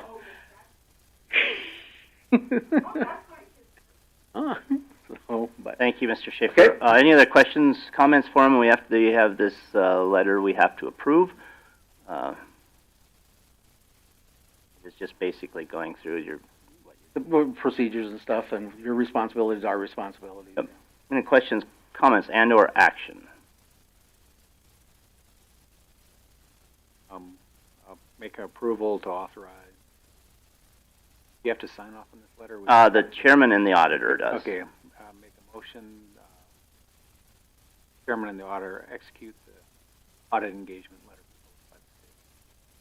Second. Motion and second to approve this letter and have the chairman and the auditor sign it. Any discussion to that motion? Hearing none, all those in favor say aye. Aye. Opposed, same sign. Motion carries. Thank you, Mr. Schaefer. All right, thanks. I'm going to move down on the agenda to I. There's some things we'll have to go into exec here, and I don't think we'll get through the commission stuff. We have some young ladies here that, if you guys like come forward, please, Heidi and Randy. They are currently working with the city of Sturgis as the jail nurses, and they had a couple comments about, I don't know about if it's necessarily the medical, the contract we're taking a look at, or maybe just comments in general, and that's fine. So I had a brief discussion with them. These guys have done a fantastic job with us over the last year or so. So if you guys would like to introduce yourself, I'll give you about 3 minutes apiece. Mics are both off. Yeah, the green light, just press the button. Introduce yourself and I'm Heidi Raftevold. I'm the RN that's been helping up there since July. I kind of got approached with this as a part-time thing. It's become a more full-time thing, not quite what I expected, which in turn been doing it. I haven't minded it. I used to work at Monument for 10 years. I've been a nurse for 16 years. I've worked in emergency management mostly the whole time. And this is, I'm not going to lie, kind of similar to an emergency room up there. You don't know what's coming in and how long they're staying, and they're not the healthiest individuals in a very kind of vulnerable population. But I've talked a lot with Jaden and Ames with the ambulance and Caleb and many different entities, and I've talked with Dan even with NMR on a couple different conversations. He's called me, and I've heard hearsay of which direction you guys are going in, and after doing this and after being a nurse for 16 years, I have genuine concern that's going to work. I don't know. I'm not sure how you're going to get, I'm not sure how it's going to work full circle without a provider and a nurse. They're two different professions that do completely different things, but they work hand in hand. And I can say my 20 hours a week there has literally turned into 40 hours a week. I was up there Sunday evening for 4 hours, and I don't know if you're going to find an NP that's going to be able to be available for that amount of time all the time. And it's a large amount more work than I even expected as the nurse, because I'm doing things that I don't typically would do as a nurse, as medical records, and I've been helping with different accounts setting up around town and just getting different resources you need that that's not been available. That so far, it's trying to make my job more efficient and easier, which in turn helps all the way around, because the whole goal for us was trying to provide more care within the jail that did not have to be outsourced to the hospital, which in turn keeps costs down. People are being treated appropriately, it's less liability then. You need an RN assessment to do that. You can't do it off just an LPN, but I can't do any orders without a provider. So I do the assessments, the treatments, and everything to help on the backside, but I need a physician to order them. I need a physician to bounce it off of, and to ask an NP to do all of that. Like I told these guys in the hallway, I think that you're looking for a unicorn to do that. And I think even if you do find one, they're going to be inexperienced, and they just haven't done it long enough to know what it takes to do it. I've been there since July, and it's taken me 3 to 4 months to even figure out how and what it needs and what we can treat and what we can't treat there. And you need somebody experienced enough to know the know-how of what's needed and what's wanted within that population. And that's the biggest struggle up there. But we've been desperately trying to keep things out of the hospital because in turn, I mean, for the county, for everybody, for the jail, for everyone, I mean, everything that goes into it, it keeps the cost down, but also it provides better care because there's no communication between the hospital and the jail anyway, so things fall short once they go there and they come back. There's not a very good communication piece right now that kind of links it all together, and we're trying to fix that, but I only have so much power of what I can do. And Randy, she can introduce herself here. My name is Randy Getch. I am an LPN. I have been a nurse for 11 years now. I've worked actually on and off with Heidi since, I think it's 2012. We worked at Monument together. I also have ER experience, urgent care, that type of stuff. I have been here since August kind of helping out, and I would just mirror everything that Heidi had to say. I also have grave concerns about having just one person run this. You know, it is like an ER where you don't have things coming in during daytime hours. You have things coming in at 6 o'clock at night, or you get a call at midnight because an inmate has this. You know, and you're just asking a lot for one person just to have them be there Monday through Friday, 8 to 5, or whatever the hours might be, and then take call after that. You know, otherwise you're sending a lot of people to the hospital, and that's a huge cost on your end. So, for me personally, I will say that I'm not looking for full-time hours. I have just been helping Heidi on the backside. So when she needs to get her kids or whatever, or on off times, I go in to help her when that's needed. So my hours, I'm only there just a few hours, maybe a week or every other week. So just to help on time that she needs off. So.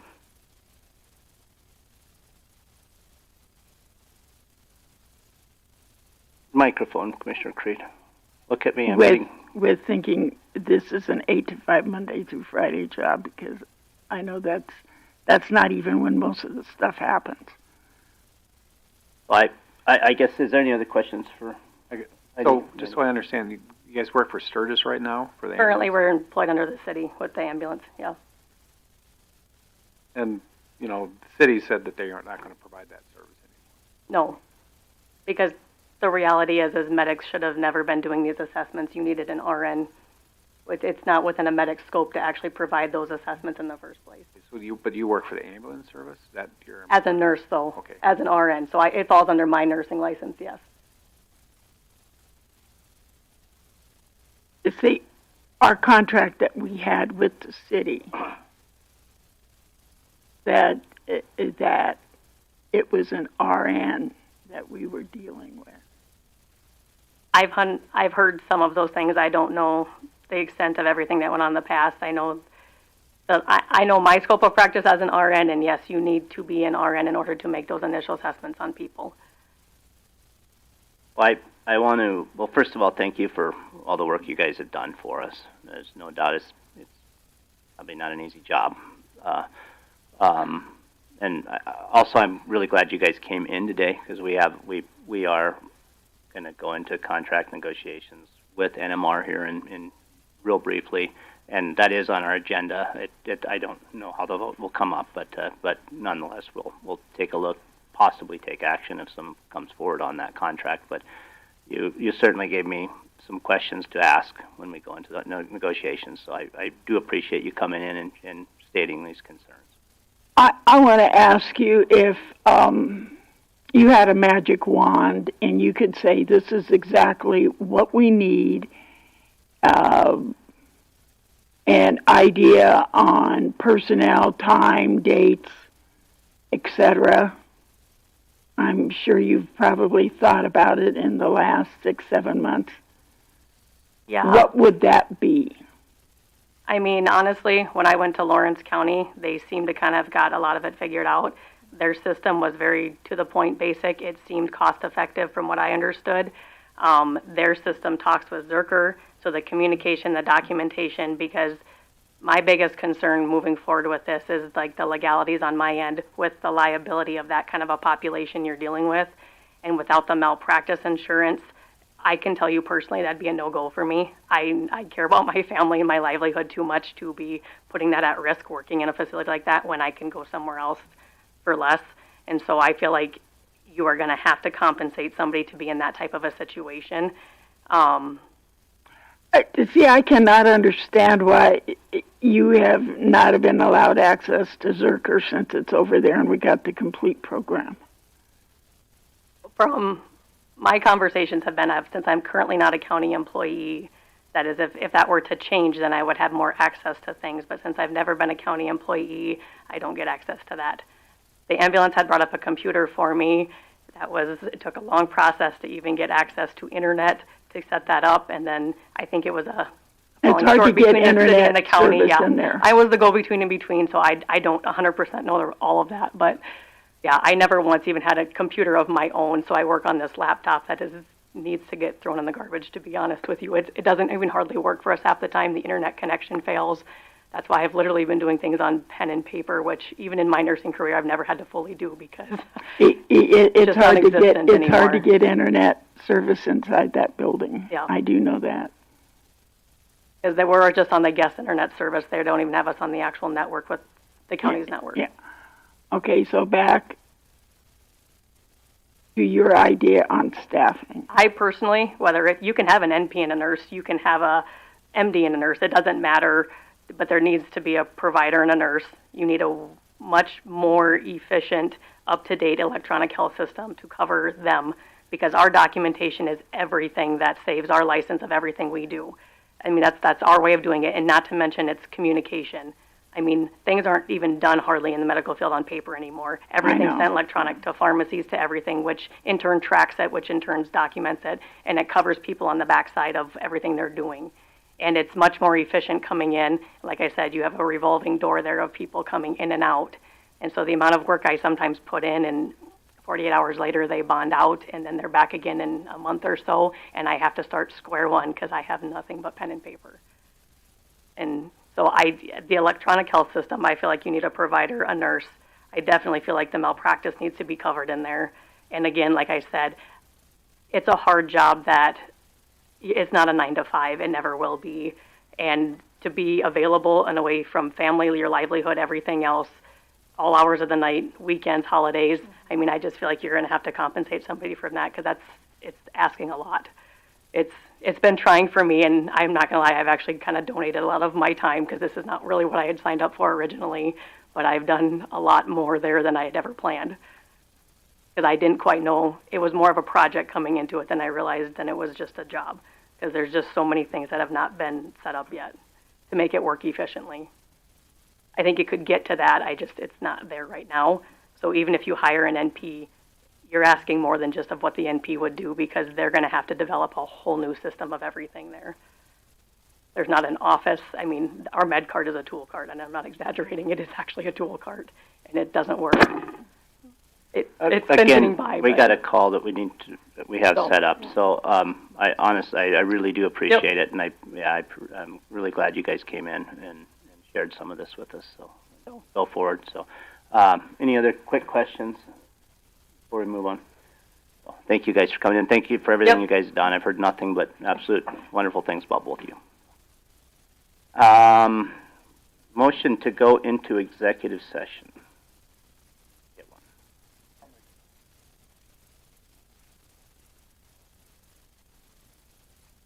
And personnel as well. And I'll second. Motion second to go into executive session for legal, contractual, and personnel. Any discussion to that motion? Hearing none, all in favor say aye. Aye. Opposed, same sign. Motion carries.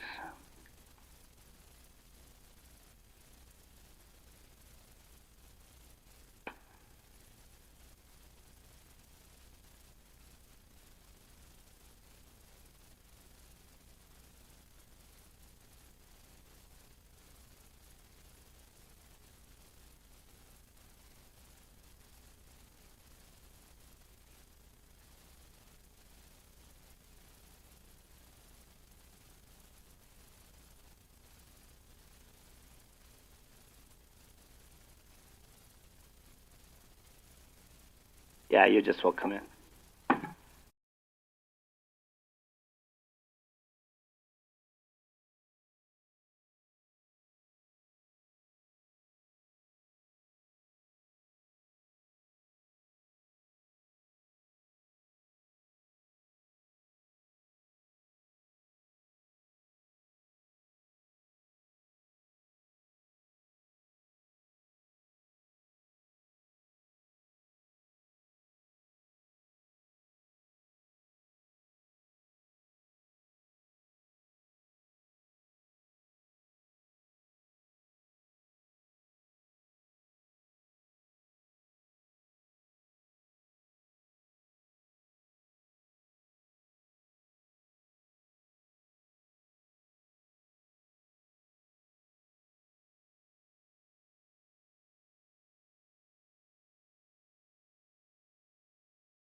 executive session.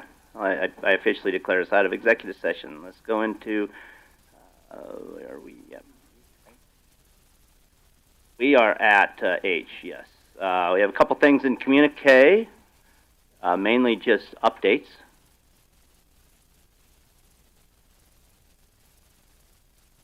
I see that.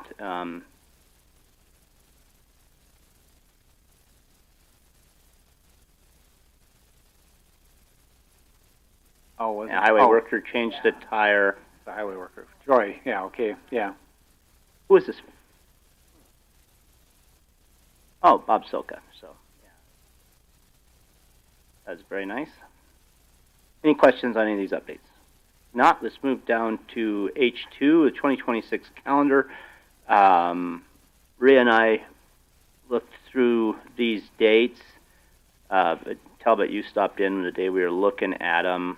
The biggest change would be August, only having one meeting, which is due to the rally, which this year it made it work out so we could miss the rally a little bit easier. I like Talbot made a point that day, and I agree with it, to stay as consistent as possible, second and fourth Tuesday. The only exception to that I think is in September.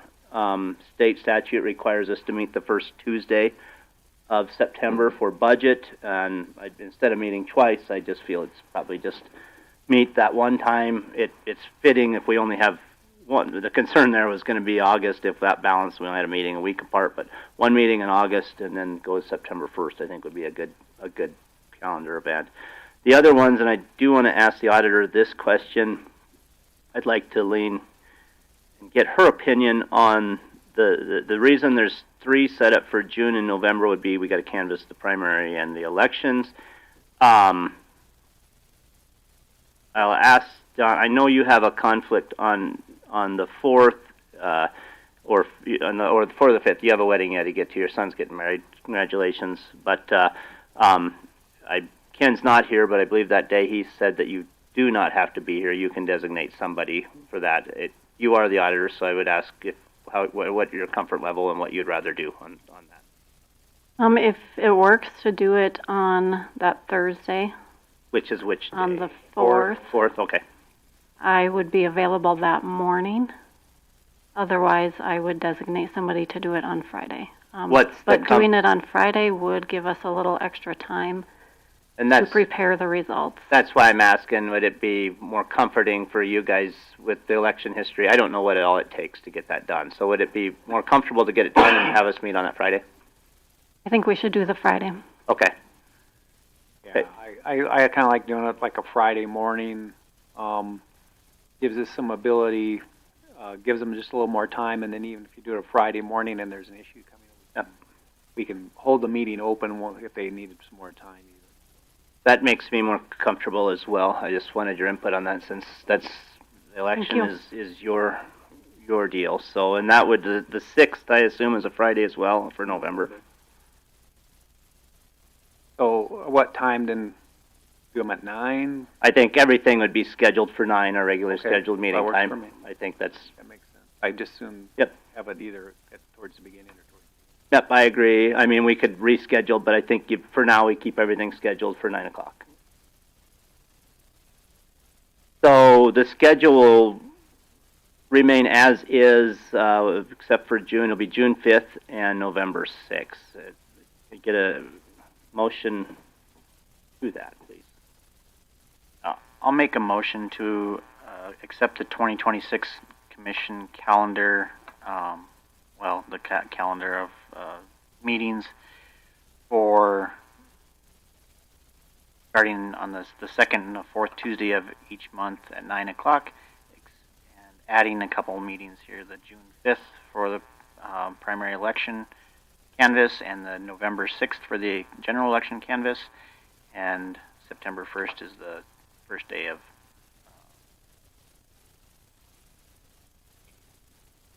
First Tuesday. It does say statutory requirement to meet first Monday for budget on the notes, but it is a Tuesday. It is Tuesday. It is first Tuesday of September. We're required to meet. One meeting in August. That's my motion. It's a long motion, but.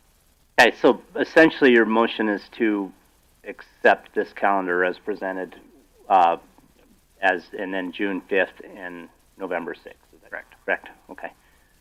I have a second. Motion is second on the floor to accept the calendar as presented with June 5th and November 6th as the date. Do the different ones. Any discussion to that motion? Hearing none, all those in favor say aye. Opposed, same sign. H3, elected officials rate of pay. We do have a resolution. We're actually required to have a resolution, and I found that last year. In the past, we just made motions to this, but we do have resolutions ready for this. We also have had some information. Anyone have any questions, comments? And or action?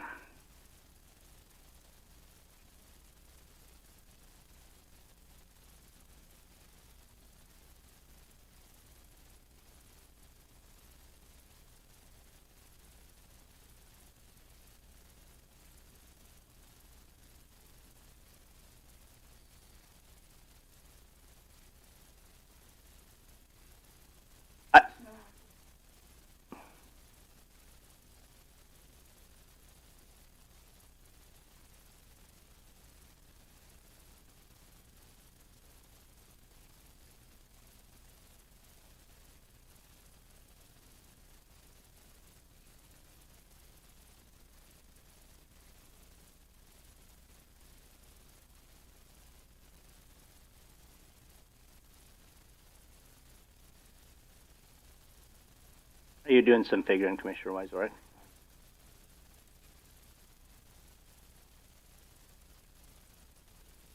Fine, let's skip down to H5 while Commissioner Wysorick is figuring away, which is the election worker rate of pay, which is authorizing a resolution here as well to authorize $225 for precinct deputy, $250 a day for precinct supervisor, $50 for, you can read that in the resolution. Questions, comments? This is current wages, is that correct?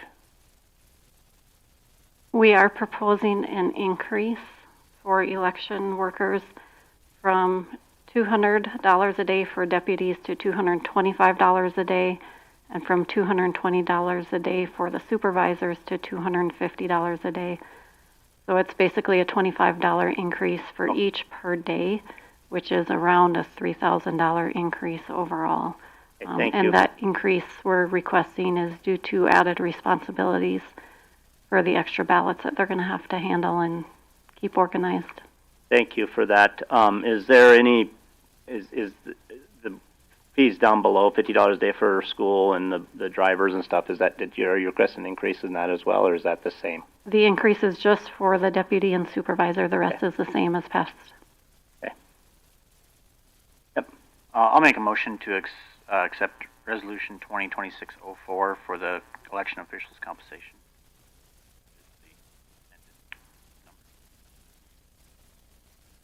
Motion is second on the floor to approve Meade County Resolution 2026-04. Any discussion to that motion? Hearing none, all in favor say aye. Aye. Opposed, same sign, motion carries. H6, pay for planning and weed board. Currently, the planning board gets $150 per meeting plus their mileage. Weed board gets $100 per meeting plus their mileage. I'll make a motion to approve those rates, but at a 3% increase. I'll second. Motion is second to increase those rates by 3%. Both for the weed and the planning. So, you know, here's my theory on that. I mean, we keep these things the same rate for like 10 years, and then you got to make a big bump. We're better off to adjust them for inflation every year, and then rather than make a big, all of a sudden, you make a 50% increase because 15 years. better for your budgeting and better even for public perception that you just keep them. A motion and second to increase these rates. I just want to make a point of clarification. I think you'll agree with this. The pay rate, the mileage. I think we just add the state rate for is the state rate for mileage. So yes, just and the state rate for mileage, yep. if that's necessary to clarify. I don't. Well, I didn't. Yeah, in case someone implied it's 3%. So, motion and second to increase both the weed board and the planning board's pay per meeting by 3%, plus they get their state rate for mileage. Any discussion to that motion? Hearing none, all in favor say aye. Aye. Opposed, same sign. Motion carries. Mileage and per diem, there's really nothing we need to do on this. This is more of an update. Our Meade County policy states that we follow state rate. You have something? Sorry, who seconded that last motion? Seconded by Rich. This is in our policy manual that we accept the state rate for mileage as well as state rate on per. It actually states the per diem. Is that correct, Rhea?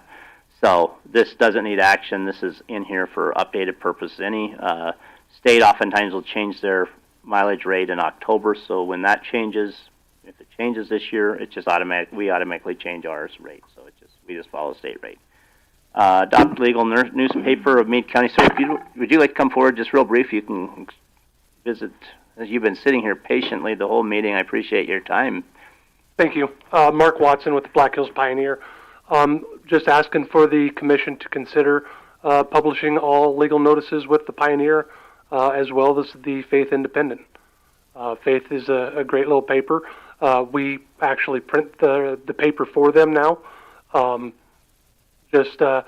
Their population, their subscribers, I'm assuming, are more up in the Faith area. It's important to have eyes on legal notices on the I-90 corridor. Best point on that one was the recent Piedmont mine legal notice put in by the state. Piedmont has said they didn't know anything about it until they read that legal notice in the Pioneer. So it's pretty important to us. And you know, Mark, I wanna tell you, when I looked at the motions that are printed here for 2025, I went back and I looked at our meeting to see, because I knew something was wrong when it is recorded down there that I had a no vote. The no vote was, the complete motion was not to print the minutes. And that's why I voted no. I believe you should have the minutes. And so as a result, my no vote was not against not having the notices. My no vote was I didn't agree with not printing the minutes.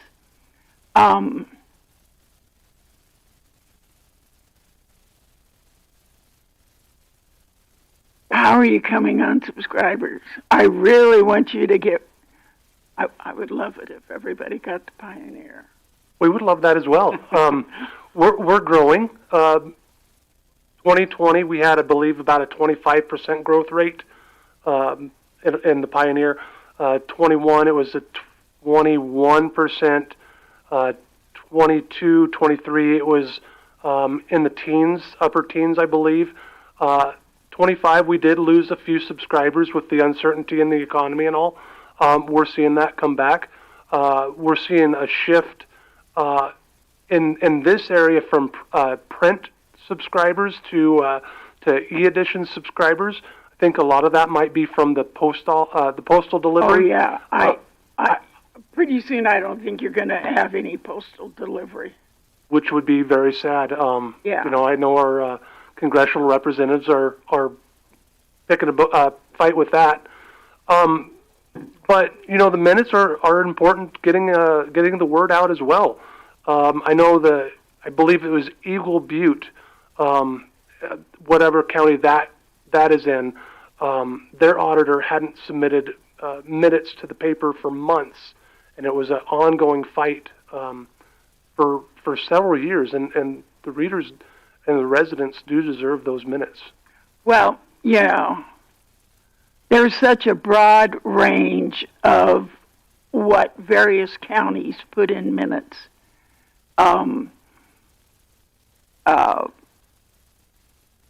I've been amazed at what you see from Brown County, for instance. I mean, you read their minutes, you really don't know what's happened.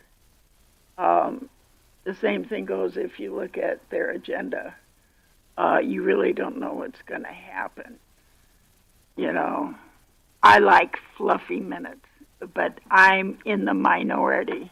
But I will make the motion that we publish all legal notices in both the Faith Independent and the Black Hills Pioneer. I hope I can get a second. I'm going to second, Doreen, but I have a couple questions. So, Faith Independent is now published or printed outside of the county, right? The Pioneer prints the Faith Independent. Where do you guys print it from? Spearfish. From Spearfish. It has never been printed in Faith for like 40 or 50 years. And the state... Yeah, you were growing up 40 and 50 years ago. I'm sorry.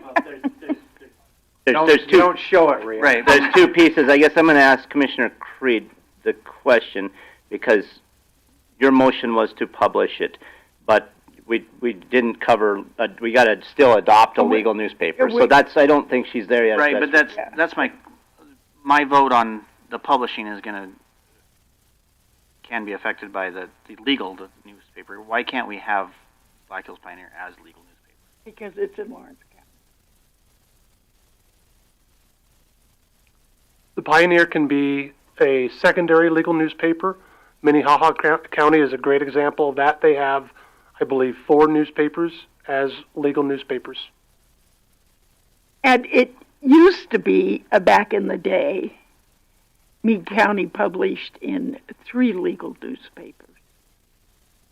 And Lawrence County published in 2 legal newspapers. The newspaper his firm owned and the newspaper my family owned. And, but everybody had cross circulations.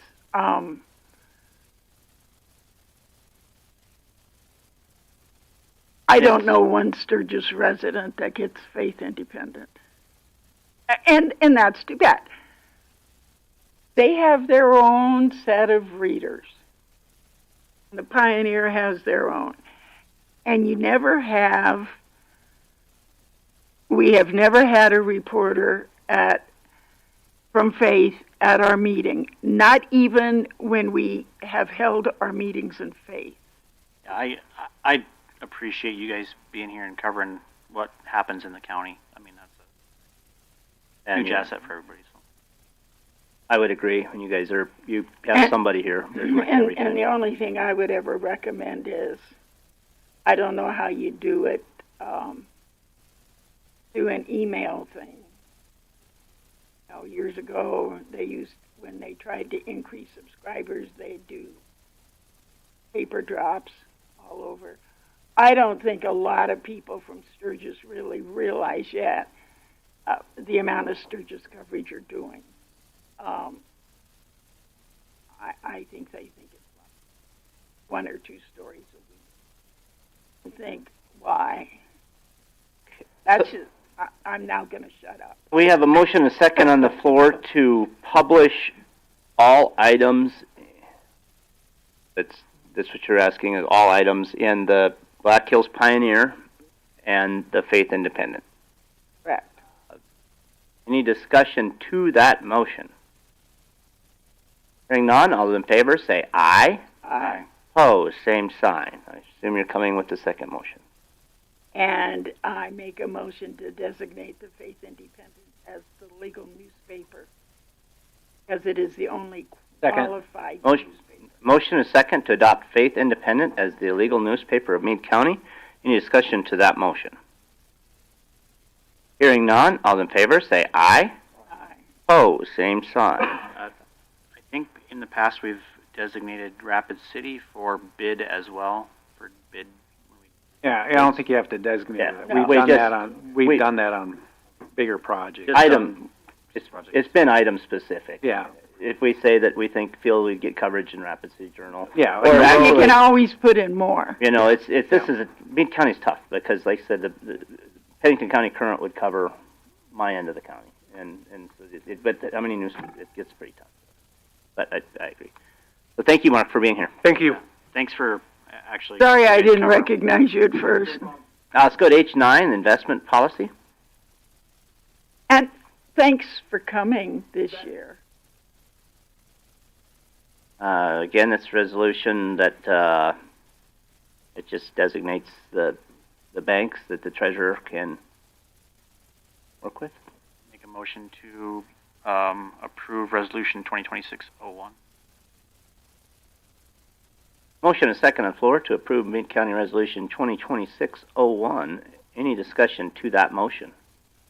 Hearing none, all in favor say aye. Aye. Opposed, same sign. Motion carries. H10,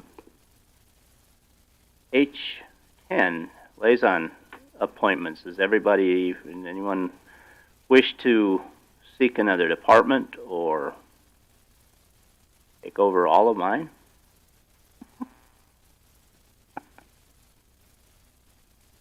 If not, Motion liaison appointments. Second. motion second to leave the liaison appointments the same from 2025 to this year. Any discussion to that motion? Hearing none, all in favor say aye. Aye. Opposed, same sign. Motion carries. Just various committees. Do we have to make a motion on this? We have to approve these committees. So you actually did approve all the changes minus the library board, which Doreen is going to handle, and the upcoming planning board changes. Oh. Yeah, but we'll do those at the next. The planning board will come to the next meeting, but we'll have to take that off of. I brought up the library board to Gary, and I think I would rather have someone else since I don't know if I could make an unbiased selection based on the applicants, since I know some, and it would be very hard for me to be completely objective. So we need a new person. Yeah. You don't want to do it at all? Well, I don't want to be the only lone, one. the lone person on it because that's fine. That's what I thought you were saying. He was saying put someone totally different on. Yeah. So you would like someone else sit in. Anyone want to volunteer to sit in with Commissioner Creed?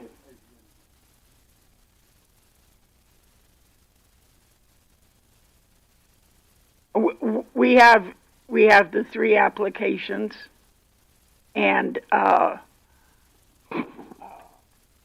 one of the applicants.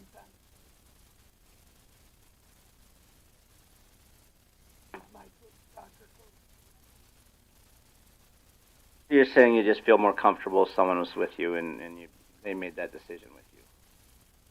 A decision. I hear you. So I'm just saying it's hard when it's. I think it was, yeah. So if no one else raises their hand, I'd be happy to come in and sit with you, Commissioner Creed, and we'll go through the library board candidates and set up interviews. Rhea, you like to help us with that, so in case there's a three-way tie? Okay, thank you so much. Okay. So, or two-way tie, sorry. So what we need to, on this committee list, we've already approved, well, you've approved many of these, but this would be minus the planning board. We don't have to approve anybody. I think you've actually taken all the formal action you need to take at this point. Okay. Thank you. And item H12 is required. Does Ken have to be in the room when we do this? We have to. We're required to go over this meeting and the open meetings laws. Does it require that our state's attorney? That's what I asked, and Rhea said no. It is required that it's in our minutes that we reviewed them, and I asked if there's any questions on open meeting laws. Is there any questions? I have no questions. Okay. Some of the requirements I find very silly. Observation. Have that recorded for the minutes. Yeah, fluff up those minutes, would you? Just fluff them. Commissioner Wyzorek said. There's no questions. Let's move on and just make sure it's it's in there that we reviewed the minutes and I asked for questions. Let's go back to H3. Elected officials rate of pay. Said we have a motion. I'm going to make one if Commissioner Wyzorek is not done.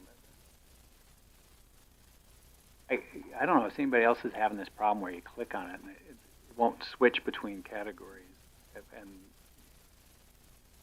And I'll make a motion for the auditor, register of deeds, sheriff, and treasurer to increase their wages, their salaries, excuse me. I'll second. Motion and second on the floor to add to this resolution 2.5% increase to auditor, treasurer, register of deeds, and sheriff. Is that clear? We'll need we're adding to the resolution, so as long as it's agreeable to everybody, that we'll just add that to the resolution. Wouldn't be action until we pass the resolution. Well, technically. Yeah, you're amending the proposed resolution. Yeah. Make it 2.5 for those. We're adding, Yep, yeah. Yeah. Technically, action will be within the resolution. Yep. I think he's going to. Well, we didn't vote on the first. Oh, as I just said, I don't think it requires action because the action is going to be within the resolution with those numbers. So. Well, okay.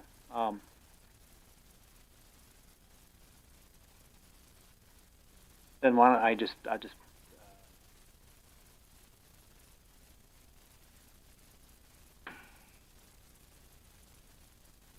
let me look at the proposed. I'll just make a new resolution. I'll make a resolution to pass. I'll make a motion to pass resolution 2026-02, reflecting that state's attorney's salaries increased by 5%, the sheriff's salaries increased half, the treasurer's register of deeds increased by 2.5%, auditor increased by 2.5%. That's perfect. Yeah. I will second that. Do we want the totals before we pass the resolution? I'm fine without, but do you want to see the totals before the resolution? State's attorney would be $111,501.66.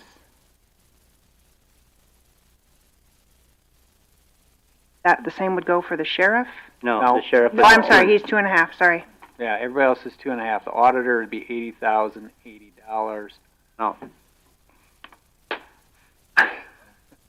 But the numbers were wrong. Oh, well, that's always good. Sheriff would be $108,846.86.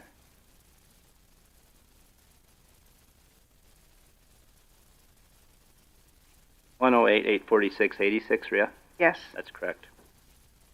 The treasurer and the register of deeds would be $84,214.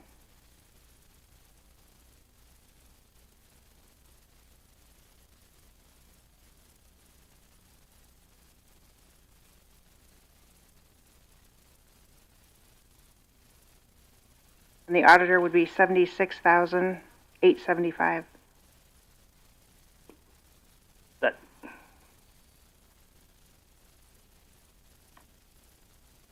sound about right, Commissioner White, right? Sure. Motion and a second to pass Meade County Resolution 2026-02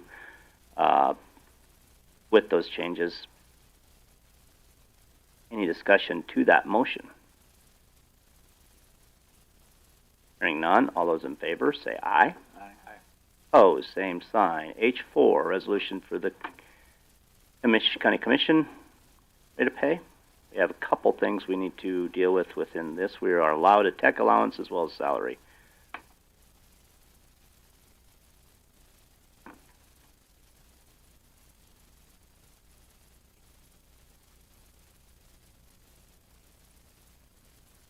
want to take a stab at it?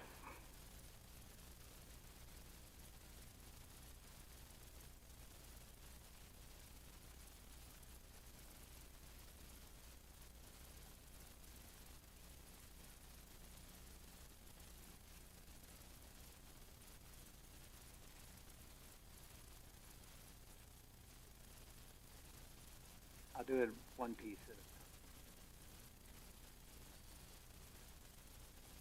It's in the resolution form, so yeah, it both numbers would come into the resolution.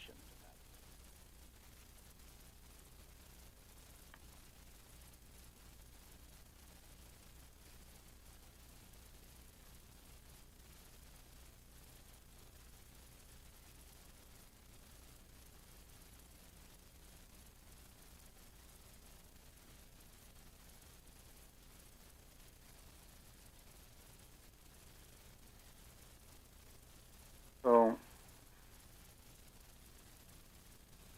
correct me if I'm wrong. I'll make a motion to set salary at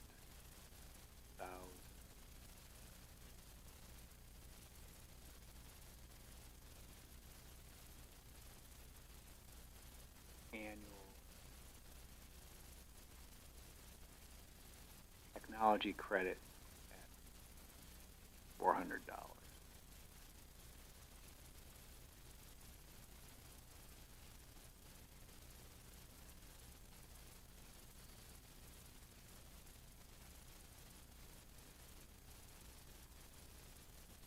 Motion and a second is to pass resolution 2026-05 with those numbers. Is that correct?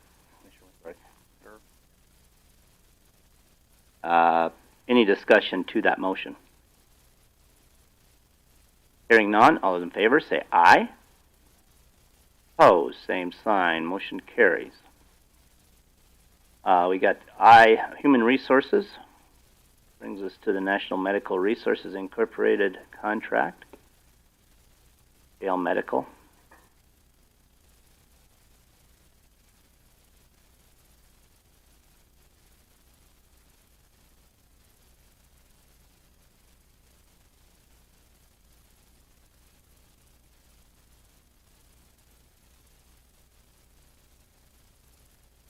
It's posted, the contract is posted on board docs. Any questions, comments from the commission about this, or action on from the commission on this contract?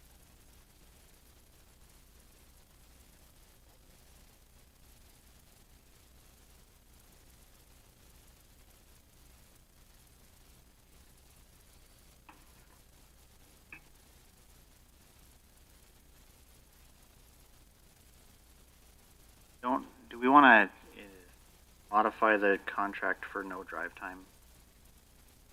Yeah, I would think that it, I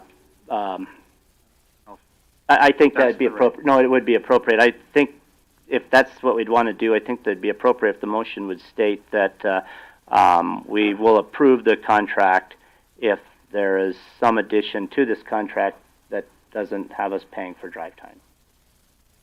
Mr. Moisorek would just lean on you a bit on that. Would that be appropriate? Well, yeah, I think you make the motion. I believe the contract should be clear that they don't get paid for drive time. So the contract is approved, and Chairman will sign with that addition. That's fine with you? Did you second? Was that okay, a second, Rich? I'll second. Okay, you said okay. I had not seconded yet. Well, you said okay. So I got a motion and a second on the floor to approve this contract with NMR as long as the addition of the county does not pay for the drive time. Any discussion to that motion? So I'd like to thank the Sheriff's Office and Caleb. They've done a fantastic job of mitigating the issues that we have over there and the services that we have been provided and how we get to where we're at today. So I appreciate all of what he's done. He's done a fantastic job. Yes, Captain Dale has put a lot of time and work into this.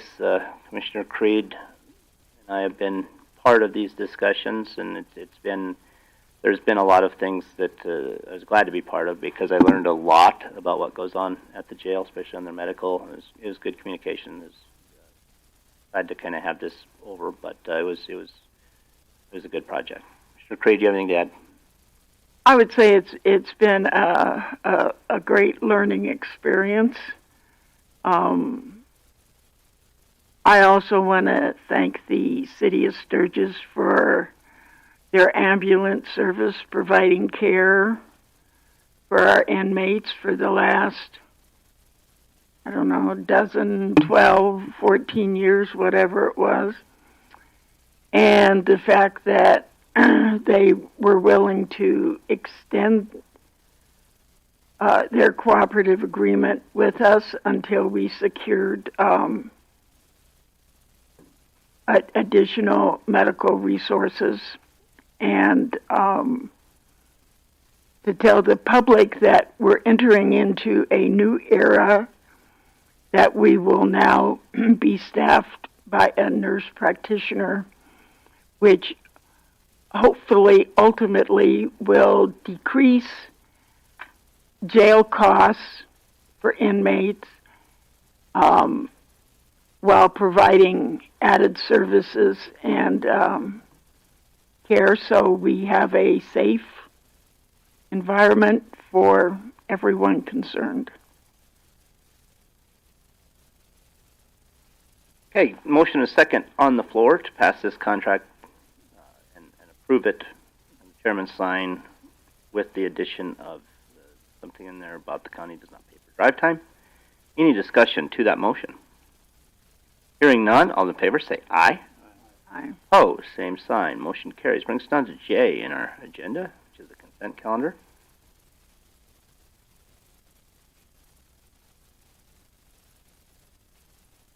Anything on consent and or action?